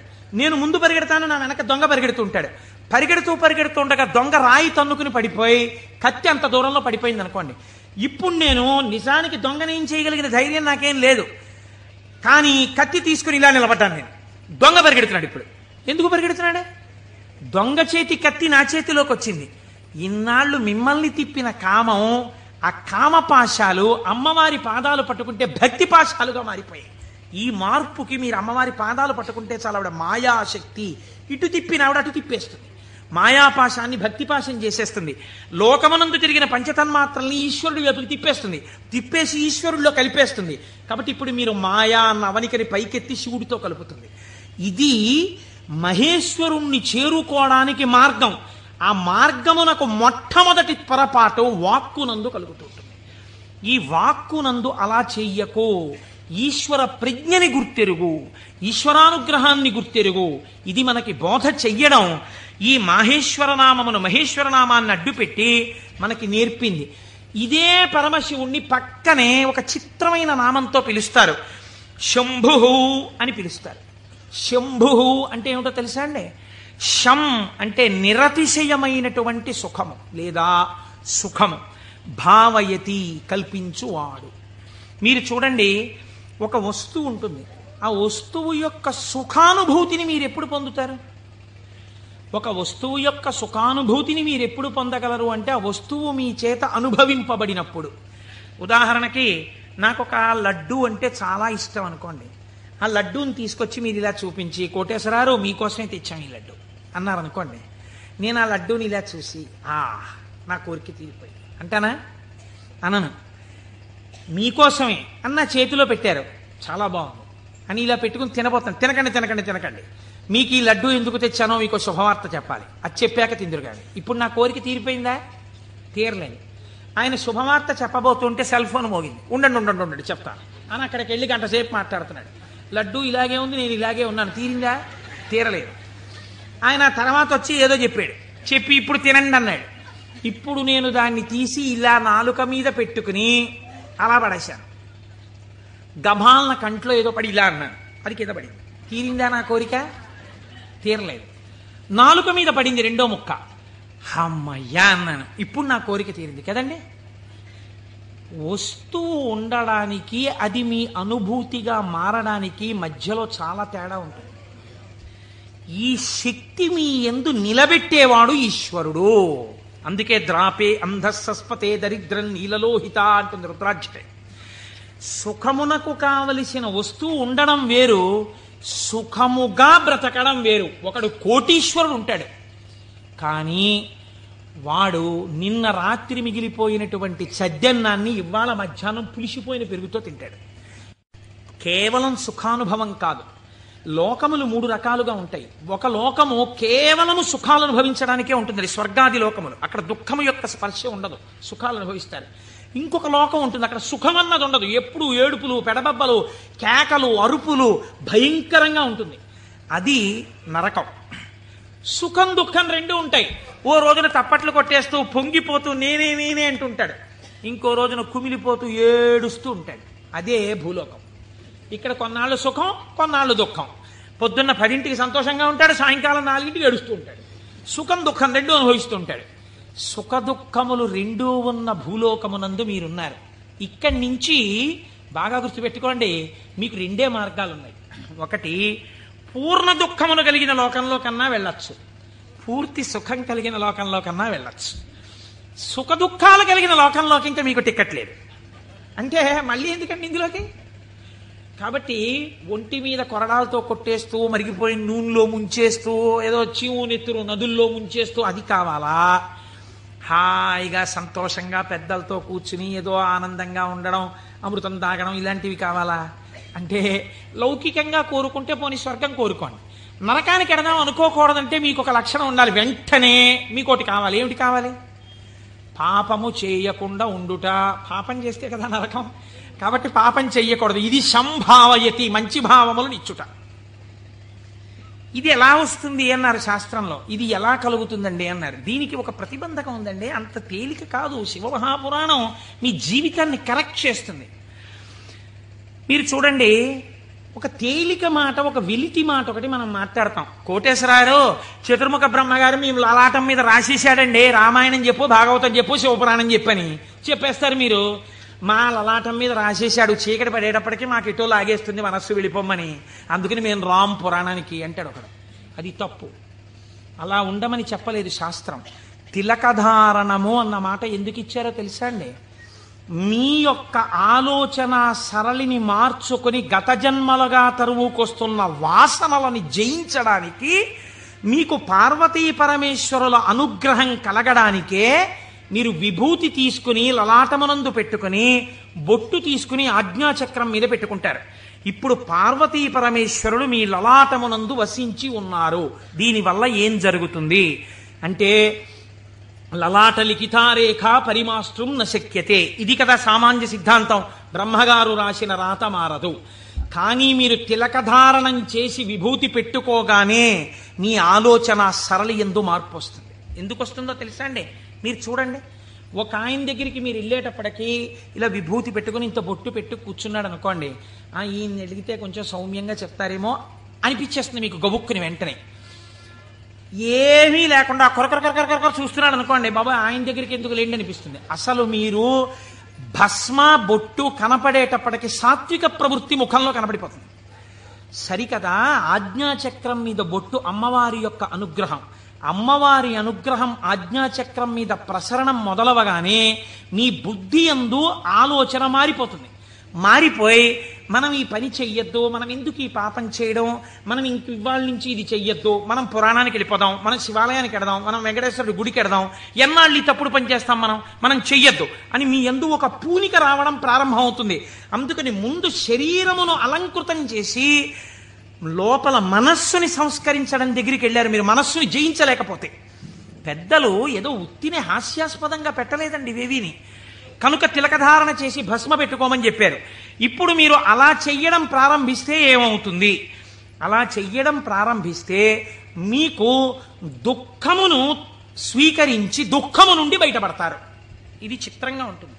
ఇప్పుడు మీకు ఎందుకు ఈ ఆలోచనలు, పాపభూయిష్టమైన ఆలోచనల వైపు ఎందుకు తిరుగుతోంది మనస్సు అంటే, దానికి రజోగుణ తమోగుణ ప్రవృత్తి ఉంది. 3 గుణాలు ఉన్నాయి లోకంలో, సత్వము రజస్సు తమస్సు. ఇది ఎప్పుడూ కూడా ఆయన అలాగే చెప్తాడు కానీ హాయిగా పనిచేసేట్టు ఎంత సుఖంగా ఉంటుంది, ఒంట్లో ఓపిక ఉన్నప్పుడు చేయాలి, ఆయనకి ఏముంది అలాగే చెప్తాడు. అలా చేస్తూ కూర్చుంటానేంటి, సుఖంగా అనుభవించు అంటుంది. ఎందుకు ఆ పురాణం, దిక్కుమాలిన పురాణం, హాయిగా టీవీ చూడు, మంచి ఎపిసోడ్ వస్తుంది ఇవాళ అంటుంది. ఈ బోధని జయించగలగడానికి ఈ త్రిగుణములు బాధాకరములు. మీరు ఉన్నతిని పొందకుండా బాధిస్తున్నాయి. ఉన్నతిని పొందకుండా బాధించేటటువంటి త్రిగుణముల యొక్క బాధ నుంచి మీరు బయటపడడానికే మీరు సంసారం అనే కొత్త బాధనించుకున్నారు. సంసారం బాధ అండి, సంసారం సాగరం దుఃఖం. సంసారం అంత తేలికని శాస్త్రం చెప్పలేదు. అందులో తరించడానికి చాలా కష్టం, దాని మార్గం తెలియాలి. మరి బాధపోవడానికి బాధలోకి ఎందుకండి, మళ్ళీ బాధపోవడానికి సుఖంలోకి వెళ్ళాలి. బాధపోవడానికి బాధలోకి వెళ్ళమంటున్నారేంటి మీరు అంటే, నేను మళ్ళీ ఒక ఉపమానం చెప్తాను మీకు కడుపు నొప్పిగా ఉంది, అజీర్తి చేసింది. అజీర్తి చేసి కడుపు నొప్పిగా ఉండడం బాధ. ఈ బాధ పోవడానికి మీరు ఇంకో బాధ స్వీకరించారు. ఏమిటది? ఆమదం తాగడం. ఆమదం తాగడం సంతోషంగా ఉంటుంది ఏంటి ఎవరికన్నా? ఆమదం తాగడం బాధే. కానీ మరి బాధతో కూడినటువంటి ఆమదము త్రాగుట అన్నది ఎందుకు చేశారు? కడుపు నొప్పి అజీర్తి అన్న బాధ నుంచి విముక్తమగుట కొరకు. సత్వరజస్తమో గుణములన్న 3 గుణముల నుంచి బయట పడడానికే సంసారములోకి ప్రవేశించి సుఖములు అనుభవించి, ఈ సుఖములు సుఖములా అన్న ప్రశ్న వేసుకుని, ఈ సుఖములు కావు, నిజమైన సుఖము ఈశ్వరుడే అన్న లక్షణాన్ని ఏర్పరచుకుని వైరాగ్య సంపత్తిని పెంపొందించుకోవడం, దాని వలన ఇంకా ఇంద్రియములు మనస్సు చెలించని స్థితికి పెడతాడు. ఇంద్రియాల్ని గెలవడం కాదు, మనస్సు కదలని స్థితికి పూర్ణ వైరాగ్యం అని పేరు. మీరు చూడండి, గాలి వెళ్ళిపోతూ మల్లెపూల మీద గెడుతుంది, నేను మల్లెపూల నుంచి వస్తున్నానని పొంగిపోదు. అశుద్ధం మీద గెడుతుంది, చిచి నేను అశుద్ధం మీదకి వెళ్ళానని బాధపడదు. దేని మించి వెళ్ళినా గాలి గాలిగానే ఉంటుంది, దానికేం బాధ లేదు.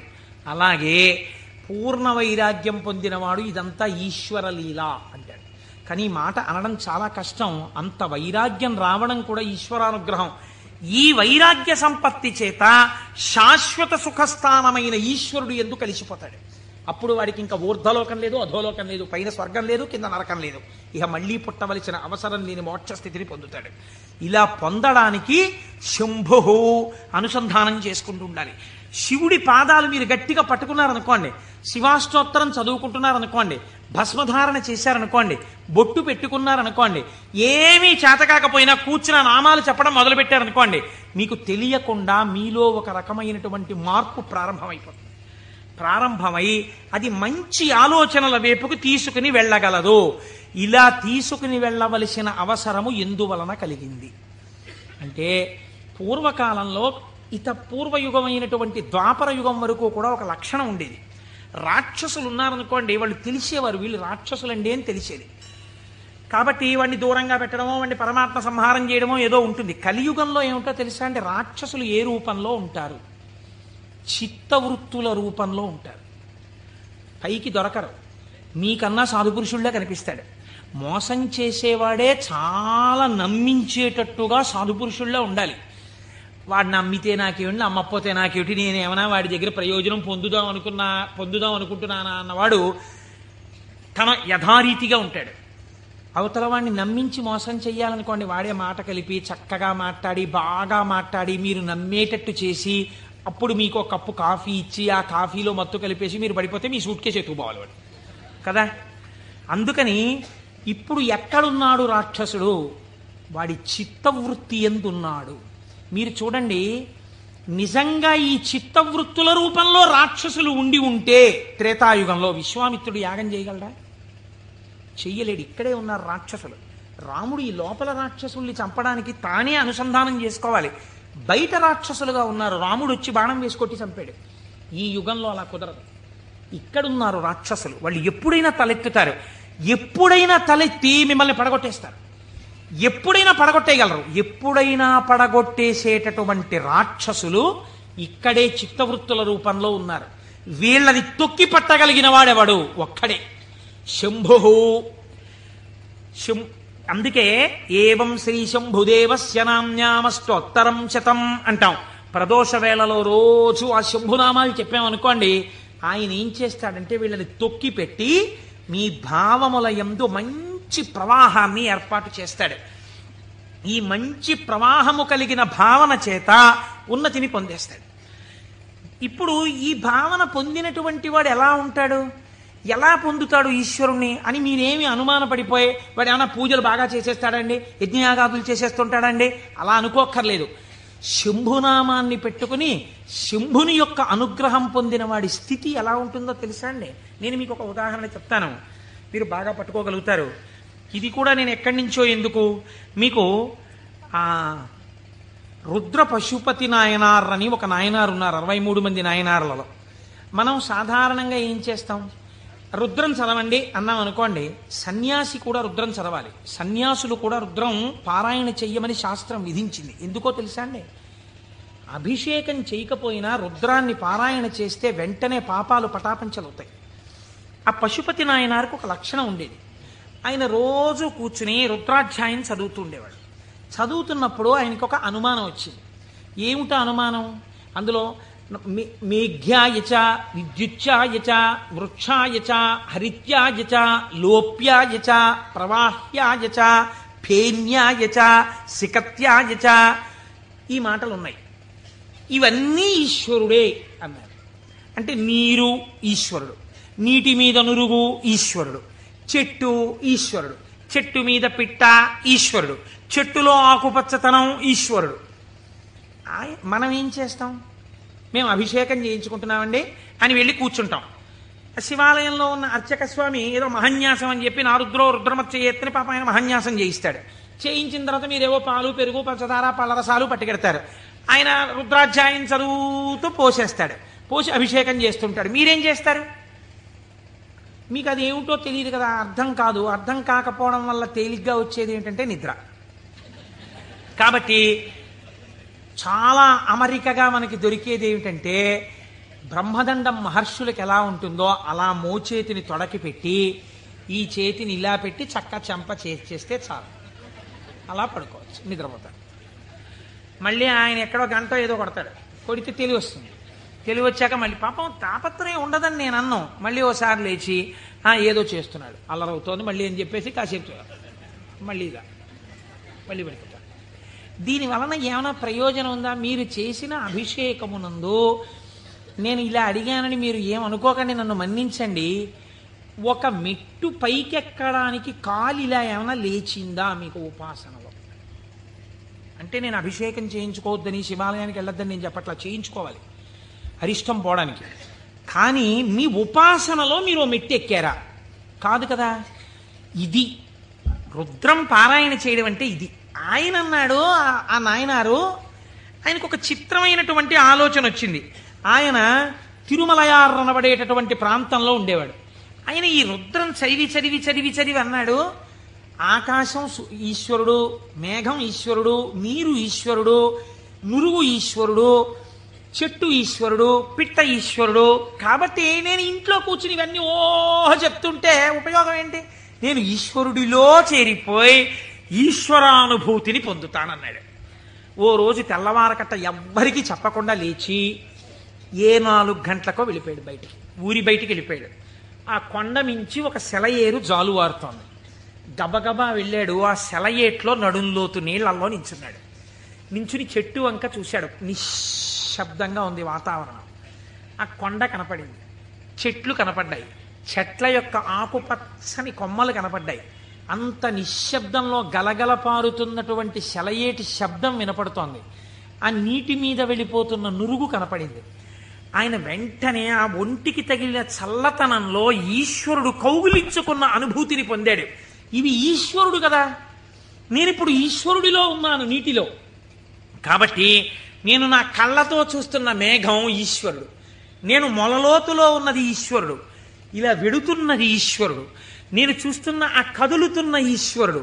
నాకు ఇంట్లో చదువుతున్నప్పుడు అలా బిగిసిపోయినట్టుగా ఉన్న ఈశ్వరుడు కనపడేవాడు. ఇప్పుడు ఇన్ని చేతులతో కాళ్లతో కదులుతూ నన్ను కౌగిలించుకున్నాడు ఈశ్వరుడు అని గట్టిగా గొంతెత్తి నమ పేన్యాయ చ శిఖత్యాయ చ ప్రవాహ్యాయ చ వృక్షాయ చ హరిత్యాయ చ లోప్యాయ చ అని పారాయణ చేశాడు. ఆ పారాయణ చేస్తూ ఆనందం అనుభవించేసి బయటికి రాలేక బయటికి వచ్చేవాడు. బయటికి వచ్చి ఒళ్ళు తుడిచేసుకుని పొడిబట్ట కట్టుకుని ఇంటికి వెళ్ళిపోయేవాడు. మళ్ళీ మధ్యాహ్నం అయ్యేది, ఆ చెరువు దగ్గరికి వెళ్ళి సంధ్యావందనం చేసుకుంటాననేవాడు. మళ్ళీ వెళ్ళిపోయి మళ్ళీ అందులో నించునేవాడు. మళ్ళీ శివుడు అబ్బా కదులుతున్నాడు, అవుగో అవే ఆయన చేతులు, నా స్వామి ఇలా అంటున్నాడు, చేతులు ఊపుతున్నాడు, రా రా రా అని పిలుస్తున్నాడు, అవే కొమ్మల రూపంలో ఊగుతున్నాయి. నా స్వామి ఇదిగో ప్రవహిస్తున్నాడు. నా స్వామి వేదం ఋషులకి చెప్పినప్పుడు ఇలాగే వినపడి ఉంటుంది, అదిగో ఝరి శబ్దం వినపడుతోందన్నాడు. మొన్న మేము తిరుమల వెళ్ళి పాండవుల తీర్థం కింద దగ్గర కూర్చుంటే వెనకాతల నుంచి నదీ ప్రవాహం వెడుతుంటే చప్పుడు వచ్చింది. కాసేపు ఆగి మీరు ఆ శబ్దాన్ని వినండి అన్నాను నేను. ఆ వినండి అనడం వెనకాతల నా భావన అదే. ఇప్పుడు ఈశ్వరుడు చెప్తున్నటువంటి వేదం ఋషులకు ఎలా చెవుల్లో వినపడిందో అలా నాకు ఈశ్వరవాణి వినపడుతోంది అన్నాడు. మళ్ళీ నిలబడిపోయాడు.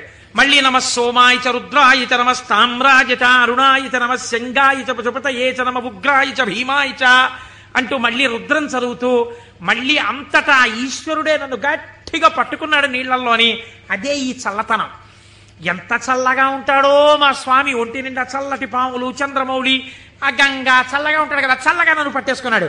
బాబోయ్ ఎంత గట్టిగా పట్టుకున్నాడో అన్నాడు. నీళ్లలో మునిగానం లేదు, ఈశ్వరుడు నన్ను గట్టిగా పట్టుకోవడం వల్లే నాకు ఇంత చల్లగా ఉందన్నాడు. ఈశ్వరుడు పట్టుకోవడం వల్ల అబ్బా నాకు ఎంత సంతోషంగా ఉందో అన్నాడు. ఈ సంతోషంలో రుద్రం చెప్తున్నానన్నాడు. అవుగో ఇలా చేతులు ఊపుతున్నాడన్నాడు. అంత ఈశ్వరుణ్ణి చూస్తున్నాడు. చూస్తూ పొంగిపోతూ ఆ రుద్రం తడబడిపోతూ చెప్పేవాడు. మళ్ళీ పైకి వచ్చేవాడు, పొడిబట్ట కట్టుకునేవాడు, వెళ్ళిపోయాడు. మళ్ళీ బాగా చీకటి పండించేవాడు. ఒక్కసారి అక్కడ కూర్చుని జపం చేసుకుంటానని మళ్ళీ వెళ్ళేవాడు, మళ్ళీ నీళ్లలో దిగేవాడు. మళ్ళీ ఈశ్వరుడు గట్టిగా పట్టుకున్న అనుభూతి పొందేవాడు. మళ్ళీ రుద్రం చెప్పేవాడు. ఇది కొన్నాళ్ళు అయిపోయిన తర్వాత ఏమైందంటే తను అలా అడుగులేసి ఎడుతుంటే గాలి ఇలా తగిలేది. కాళహస్తి నుంచి వాయులింగ రూపుడైన నా స్వామి వచ్చి నన్ను ఒక్కసారి ఇలా పిలిచి కోటేశ్వరరావు ఒకసారి పలకరిద్దామని వచ్చాను కాళహస్తి నుంచి అంటున్నాడు. అమ్మా స్వామి తగిలాడు ఇక్కడ, అబ్బా స్వామి నమస్కారం అంటున్నాడు. ఇప్పుడు ఎక్కడ లేడు ఆయనకి. అలా వెడుతూ పైకి చూశాడు, అబ్బో అనంతంగా పెరిగిపోయిన నా స్వామి ఆకాశ రూపంలో కనపడుతున్నాడని మళ్ళీ నమస్కారం చేసేవాడు. కపర్ది నమః కపర్దినీచా అనేవాడు. ఇలా రాను రాను రాను రాను ఏమైపోయిందంటే ఎవరు కనపడినా ఆయనకి ఈశ్వరుడే కనపడేవాడు.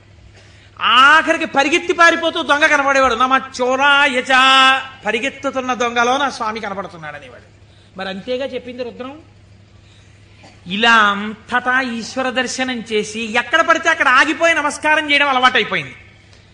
ఈ అలవాటైపోతే శంకరుడు అన్నాడు, ఇక నేను తప్ప ఇంకొకటి కనపడని నీకు నాలోకే తీసుకోవాలని తనలోకి తీసేసుకున్నాడు. శివుడిలో ఏకమైపోయి తాను శివుడైపోయాడు. ఇప్పుడు చెప్పండి, భావన చేత మోక్షాన్ని పొందాడా లేదా? రుద్ర పశుపతి నాయనారని ఆయనకి పేరు. 63 మంది నాయనార్లలో ఆయన ఒకరు. మీరు అలా కూర్చుని ఏవో పదార్థాలు అట్టుకుని నమో ఓం నమో నమస్తే అస్తు భగవన్ విశ్వేశ్వరాయ మహాదేవాయ త్రయంబకాయ త్రిపురాం తకాయ త్రికాగ్రికాలాయ కాలాగ్ని రుద్రాయ నీలకంఠాయ మృత్యుంజయాయ సర్వేశ్వరాయ సదాశివాయ శ్రీమన్ మహాదేవాయ నమః అంటూ ఎన్ని పాలు పోసినా ఎన్ని నీళ్లు పోసినా ప్రయోజనం లేదని నేను అన్నా. కానీ ఏమి రమించింది మీ మనస్సు? నీటిలో నిలబడిన వాడికి రుద్రం అనుభూతిలోకి వచ్చేసింది. మనకెక్కడొచ్చింది అనుభూతి? ఒక ఏటి గలగలల యొక్క శబ్దంలో మీరు ఈశ్వరుణ్ణి అనుభవించగలగాలి. ఒక పిట్ట పాటలో మీరు ఈశ్వరుణ్ణి అనుభవించగలగాలి. మీకు తగిలిన గాలిలో ఈశ్వరుణ్ణి అనుభవించగలగాలి. ఇది సంభావయతి. ఇప్పుడు ఏమైంది? నిరతిశయ సుఖప్రదాతయ్యి ఉన్నాడు. ఈ మాటలు చెప్పి చిత్తవృత్తులైనటువంటి రాక్షస స్వరూపాల్ని తొక్కి పెట్టడానికి ఇలా నేను దక్షిణామూర్తిగా కూర్చుంటే ఆనాడైతే అర్థమైంది, కానీ ఇవాళ అర్థం కాదు లోకానికి. అందుకుని నేను లేచి తిరగాలి, తిరిగి లోకానికి బోధ చెయ్యాలి. బోధ చేసి నేనే శంభుస్వరూపమై లోకాన్ని శివుడి వైపుకి తిప్పాలనుకున్నట్టు ఒక ఆయన. ఎవరైన? దక్షిణామూర్తి. మౌనాన్ని విడిచిపెట్టేట. విడిచిపెట్టి మహానుభావుడు ఎలా నడిచి వెళ్ళాడు అన్నారు. అజ్ఞానాంతర్గహన పతితానాత్మ విద్యోపదేశైః త్రాతుం లోకాన్ భవదవశిఖాతాపపాపచ్యమానాన్ ముక్త్వా మౌనం వటవిటపినో మూలతో నిష్పతంతి శంభోర్మూర్తిశ్చరతి భువనే శంకరాచార్య రూపా. ఆనాడు ఇలా కూర్చుంటే అర్థమైంది, కానీ ఇవాళ నేను వటవృక్షం కింద ఇలా మౌనంగా కూర్చుంటే ఎవ్వరికీ అర్థం కాదు. వీళ్ల చిత్తములలోనే ఉన్న రాక్షసులను తొక్కి పెట్టడానికి నేనే వెళ్ళి నలుచెరగులా నేనే తిరిగి నేనే నిలబడి వీళ్ళు ఏ స్థాయిలో ఉన్నా వాళ్ళని ఉద్ధరించడానికి కావలసిన స్తోత్రముల దగ్గర నుంచి భాష్యముల వరకు ఇద్దామని ఆ దక్షిణామూర్తి మౌనమును విడనాడి ఈ భూమండలము మీద శంకరాచార్య రూపముగా తిరిగారట. ఆయనే ప్రథమ గురువై జగద్గురువై మహానుభావుడయ్యాడు. శివానందలహరి, సౌందర్యలహరి, బ్రహ్మసూత్ర భాష్యం దగ్గర నుంచి ప్రస్థానత్రయ భాష్యాల వరకు ఇచ్చారు. ఇహమునందు ఐశ్వర్యము కావాలంటే కనకధార వరకు ఇచ్చారు. అటువంటి శంకరాచార్యుల వారి దగ్గర ప్రారంభమైన గురు పరంపర నేటి మా గురువుల వరకు కొనసాగుచునే ఉన్నది. ఆ గురువాక్య శ్రవణమే నా లోపలనున్న రాక్షసులను తొక్కి పెట్టగలిగినటువంటి శక్తి స్వరూపము. ఆ గురువు మాట నేను విన్నానా అంతే. ఆ చిత్తవృత్తులు నన్నేం చేయలేవు, ఆ రాక్షసులు నన్నేం చెయ్యలేరు. సంభావయతి, నా యందు మంచి భావములు ప్రవేశించి ఈశ్వరాభిముఖుడనై శం నిరతిశయ సుఖస్వరూపమైన శివుని యందు కలిసి నేనే శివుడనగుచున్నాను. అటువంటి స్థితిని నాకు కలగడం కోసమే మహానుభావుడైన పరమాత్మ నాకు ఈ ఉపకారం చేశారు. ఇటువంటి జ్ఞానము కలగడము దేనివల్ల కలుగుతుంది అన్నారు. ఇటువంటి జ్ఞానమే శంభుస్వరూపం మీకు కటాక్షిస్తుంది. అందుకే శంభు అన్న నామం అంత గొప్ప నామమైంది. పరమశివుని యొక్క రూపాలలో ఆ శాంభవ స్వరూపం అంత గొప్పదైంది. ఆ నామాలు చెప్పుకుంటే చాలు మనం ఉద్ధరింపబడతాం. అందుకే కదా ప్రతిరోజు ప్రదోష వేళ చెప్పుకుంటున్నాం. ఈ చెప్పుకున్న ఫలితం ఏమిటో మనకు ఒక రోజున తెలుస్తుంది. తెలిసిన రోజున అయ్యా మనం ఎంత అదృష్టవంతులను ఆ రోజున నామని చెప్పుకున్నాం అనుకుంటాం. మనకి పెద్దలు ఒక మాట చెప్తారు, శరీరమునందు ఆరోగ్యం లుప్తమవుతోంది అనుకోండి, ఆరోగ్యము మళ్ళీ పొందికగా కుదరాలంటే ఒక్కరి వలన మాత్రమే కుదురుతుంది. సూర్యోపాసన చెయ్యాలి, ఆదిత్య హృదయం చదువుకోవాలి. ఆరోగ్యం భాస్కరాదిచ్చేత్, శరీర ఆరోగ్యము, మనస్సు ప్రశాంతముగా ఉండుట సూర్య భగవానుని యొక్క అనుగ్రహము వలన కలుగుతుంది. శ్రియమిచ్చేత్ హుతాశనం. ఇవాళే పొద్దున నేను ఒక ఉపనయనానికి వెళ్ళాను. ఆ ఉపనయనానికి వెళ్ళినప్పుడు మా దొరగారితో, చూశారా దొరగారు అగ్నిహోత్రాన్ని ఎలా ప్రార్థన చేస్తారో అని మా దొరగారికి చెప్తూ అక్కడ కూర్చున్నాను. ఆ అగ్నిహోత్రం చేసినప్పుడు అగ్ని కార్యం చేస్తూ ఆ అగ్నిహోత్రాన్ని అడుగుతారు, నాకు ఇవన్నీ, ఈ వీర్యము, ఈ పరాక్రమము, ఈ ఐశ్వర్యము, ఈ ధనము, ఈ సంపత్తి, ఇవన్నీ కూడా నాకు ఆ హుతాశన నాకు ఇయ్యి అనగా, ఓ అగ్నిహోత్రమా నువ్వు నాకు కటాక్షించు అని అడుగుతారు. అందుకే అగ్ని కార్యం చెయ్యడానికి సమర్థత కలిగిన వాడైతే తానే అగ్ని కార్యం చేస్తాడు. నాకు లేదు అగ్ని కార్యం చెయ్యగలిగిన సమర్థత, ఏం చెయ్యాలి అన్నారు. ఇప్పుడు మీకు నేను ఒక ఉదాహరణ చెప్తా. రేపు ఫిబ్రవరి 11వ తారీఖున సుబ్రహ్మణ్యేశ్వర స్వామి వారి యొక్క హోమం జరుగుతుంది ఇక్కడ. ఆ హోమం జరిగినప్పుడు మీరు చెయ్యగలరా సుబ్రహ్మణ్య హోమం? ఆచంద్ర తారార్కం వంశం నిలబడాలి. ఎక్కడో ఒక చోట వంశం ఆగిపోయే ప్రమాదం రావచ్చు. కానీ ఒక్కసారి ఎవడు సుబ్రహ్మణ్యుడి కావిడి భుజం మీద పెట్టుకున్నాడో, సుబ్రహ్మణ్యుడికి హోమం చేశాడో, వాడి వంశం ఆగదు. అటువంటి ప్రతిబంధకం ఉంటే తొలగిపోతుంది.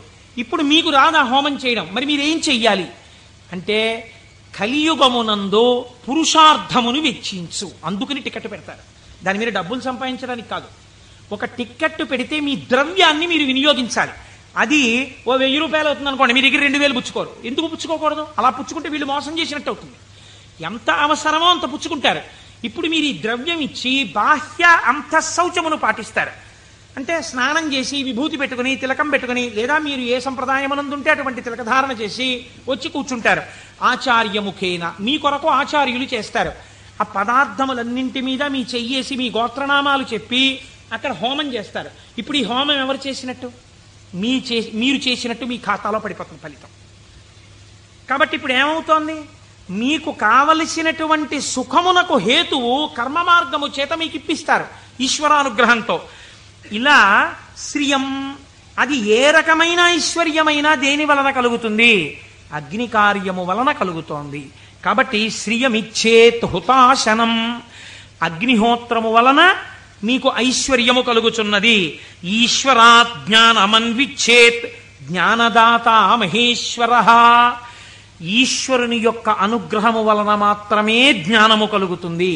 ఆ జ్ఞానం ఇచ్చేవాడికే మహేశ్వరుడని పేరు. ఈ మహేశ్వరుడు ఎందుకు ఇస్తాడు?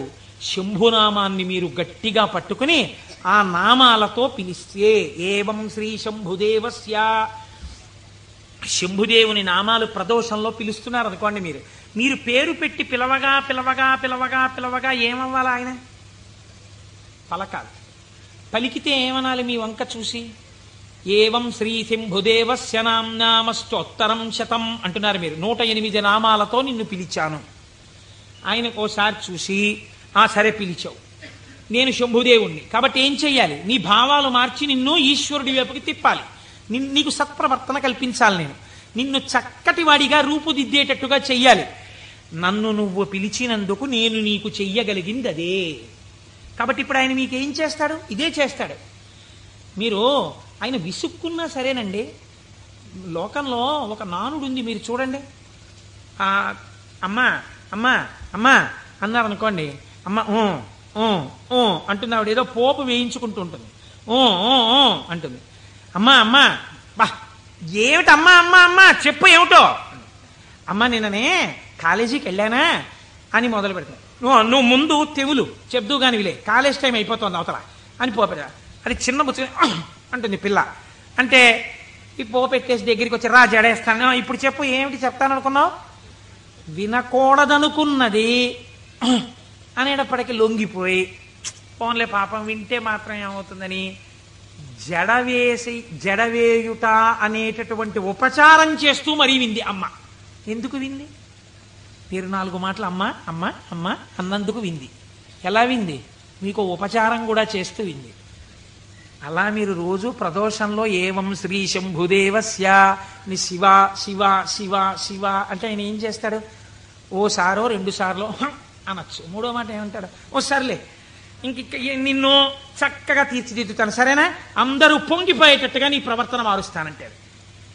ఇలా రావడానికి 10 మాటలు ఆయన విసుక్కున్నా మనం పిలవాలి. ఆయన అలా విసుక్కునేవాడు కాడు. కాబట్టి మనం రోజు చెయ్యగలిగిందేట నామం చెప్పడమే. ఈ నామము చేత మీరు శంభుని యొక్క అనుగ్రహాన్ని పొందాలి. ఇది శం, ఈ లోకంలో సుఖం దగ్గర నుంచి నిరతిశయ సుఖం వరకు, ఊర్ధ్వలోక సుఖం వరకు ఎంత సుఖం ఉందని మీరు అనుకుంటున్నారో అన్ని సుఖాల్ని మీకు ఇవ్వడం. దీన్నే కామకోటి అని పిలుస్తారు. కామకోటి అంటే కంచి కామకోటి పీఠం అంటారు. కామకోటి అంటే ఇక్కడ కోరికలు ఇవ్వడంతో మొదలుపెట్టి కోరికలు లేకుండా చేయడం వరకు తీసుకెళ్ళి ఆ తర్వాత పుణ్యం ఇచ్చి పుణ్యము వలన ఊర్ధ్వలోక ప్రాప్తి వరకు ఇచ్చి తర్వాత మళ్లీ తిరిగి రానవసరము లేనటువంటి పునరావృత్తి రహిత శాశ్వత శివ సాయుధ్య స్థితి అనబడేటటువంటి మోక్ష స్థితి వరకు ఇయ్యగలిగినటువంటి అంచులన్నీ ఆవిడ చేత పరిపాలింపబడుతున్నాయి. ఆవిడ అవనిక ఎత్తి ఈ కామకోటిలో నిలబెడుతుంది. ఈ కోటిలో ఏ మెట్టు మీద నువ్వు నిలబడతావో దానికి తగినట్టుగా నిన్ను నిలబెట్టడానికి ఈ నామాలు, ఆ ఈశ్వరానుగ్రహము నిన్ను రక్షిస్తున్నాయి. నీకు రుద్రపశుపతి నాయనారు వృత్తాంతం ఒక్కటి ఉదాహరణగా సరిపోలేదా? రమించిన హృదయం అటువంటి భావం ఒక్కటి కలగగానే రమించిపోయిందంతే. ప్రమాదం అంతా ఎక్కడొస్తుందో తెలుసా అండి? మీరు చూడండి, మనం లోకంలో ఒక పెద్ద పొరపాటు చేస్తుంటాం. మనస్సు యందు దోషం ఉండదు. మనస్సు ఏ స్థానాన్నైనా వెతకడం దానికి అలవాటు. మీ మనస్సు ఒక స్థానాన్ని అడుగుతుంది. అది ఏమండి, సాయంకాలం 6:30కి వెళ్ళి కాసేపు మనం కూడా నామం చెప్పుకుంటే బాగుంది. లేదు, కొన్నాళ్ళకి పురాణం అయిపోతుంది. సాయంకాలం 6:30కి వెళ్ళి శివాలయం అరుగు మీద కూర్చుని అలా గుడి యొక్క ధ్వజస్తంభం దగ్గర గంటలు చిరుగంటలు మోగుతుంటే, పక్షులన్నీ గోళ్ళకి చేరిపోతుంటే, శివాలయంలో ఉన్నటువంటి ప్రధాన అర్చకుడి దగ్గర శిష్యులు పాఠం నేర్చుకుంటుంటే, ఆయన ఒక్క మాట చెప్తే వీళ్ళు 3 మాటలు చెప్తుంటే, గుళ్ళోకి వచ్చిన వాళ్ళు గంట కొడుతుంటే అవి వింటూ ఒక 20 నిమిషాలు కూర్చుంటే ఎంత ప్రశాంతంగా ఉంటుందో అంది మనస్సు. అంటే మీ మనస్సు ఒక స్థానాన్ని అడిగిందా లేదా? కానీ దాని గొంతు మీరు ఎక్కడ నొక్కుతారో తెలుసా అండి? ఇది 6:30కి నాన్నగారండి ఎలాగైనా సరే మనం రోజు కాసేపు ఈవినింగ్ వాక్ వెళ్దాం నాన్నగారండి, డాక్టర్ గారు మార్నింగ్ వాక్ ఏదో ఒకటి చేయమన్నారు, వెయిట్ తగ్గాలంటున్నారు నన్ను, నేనేమో తిరగలేను నాన్నగారండి, మీరు కూడా నాతో రండి అందనుకోండి పిల్ల, లేకపోతే పిల్లాడు, లేకపోతే భార్య, లేకపోతే ఎవడో స్నేహితుడు. ఉత్తర క్షణం మీరు వచ్చిన ఒకే ఒక మంచి ఆలోచన పీక నొక్కేస్తారంతే. సరేలే గుళ్ళోకి ఇంకో మాట ఎప్పుడో వెళ్దాం, పాపం అడిగాడు కదా అని వెళ్ళిపోతారు. ఒకరోజు పొద్దున్నే కాసేపు మీరు 6 గంటలకి ధ్యానం చేసుకుంటే మీకు బాగుందనుకోండి, 6 గంటలకు అబ్బా లేచిపోతే పొద్దున్నే 6 గంటలప్పటికి మీరు లేచిపోయి ఆ బాత్రూంలోకి వెళ్ళి పడపడ స్నానం తిరుగుతుంటే నిద్ర పట్టే వాళ్ళకి కూడా నిద్ర పట్టట్లేదు, 7 వరకు హాయిగా. ఎందుకు వెళ్ళిపోయాడు? మీరు ఏది చెప్పిన మాట ఎక్కడ విన్నారు? ఇంట్లోకి రెండంటేనే రాని వాళ్ళకి ఎవడు చెప్తాడు? బయటికి వచ్చిన వాడు చెప్పారు వెళ్ళిపోమనే చెప్తాడు కదండి. కాబట్టి పట్టు విడుపు అని 2 మాటలు మనకి శాస్త్రంలో ఉన్నాయి. ఏది ఎక్కడి వరకు పట్టుకోవాలో అక్కడ వరకే పట్టుకుని ఎప్పుడు విడిచిపెట్టాలో అప్పుడు విడిచిపెట్టేయాలి. అందుకే పట్టు విడుపు ఉండాలండి అంటారు.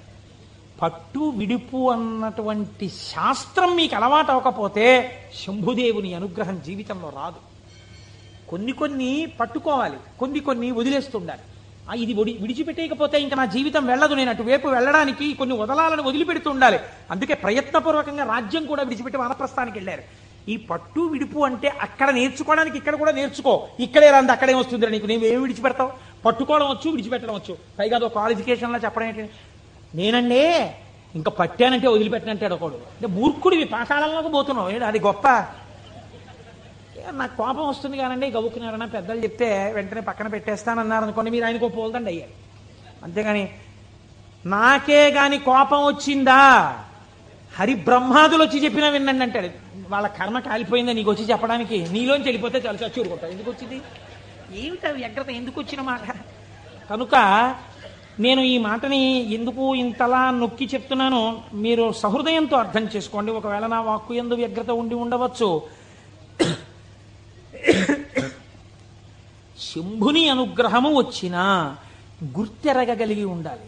ఆ గుర్తెరగనప్పుడు వచ్చిన అవకాశము వినియోగించుకోకపోతే మరొకసారి ఈశ్వరుడు ఇవ్వడానికి ఇష్టపడడు.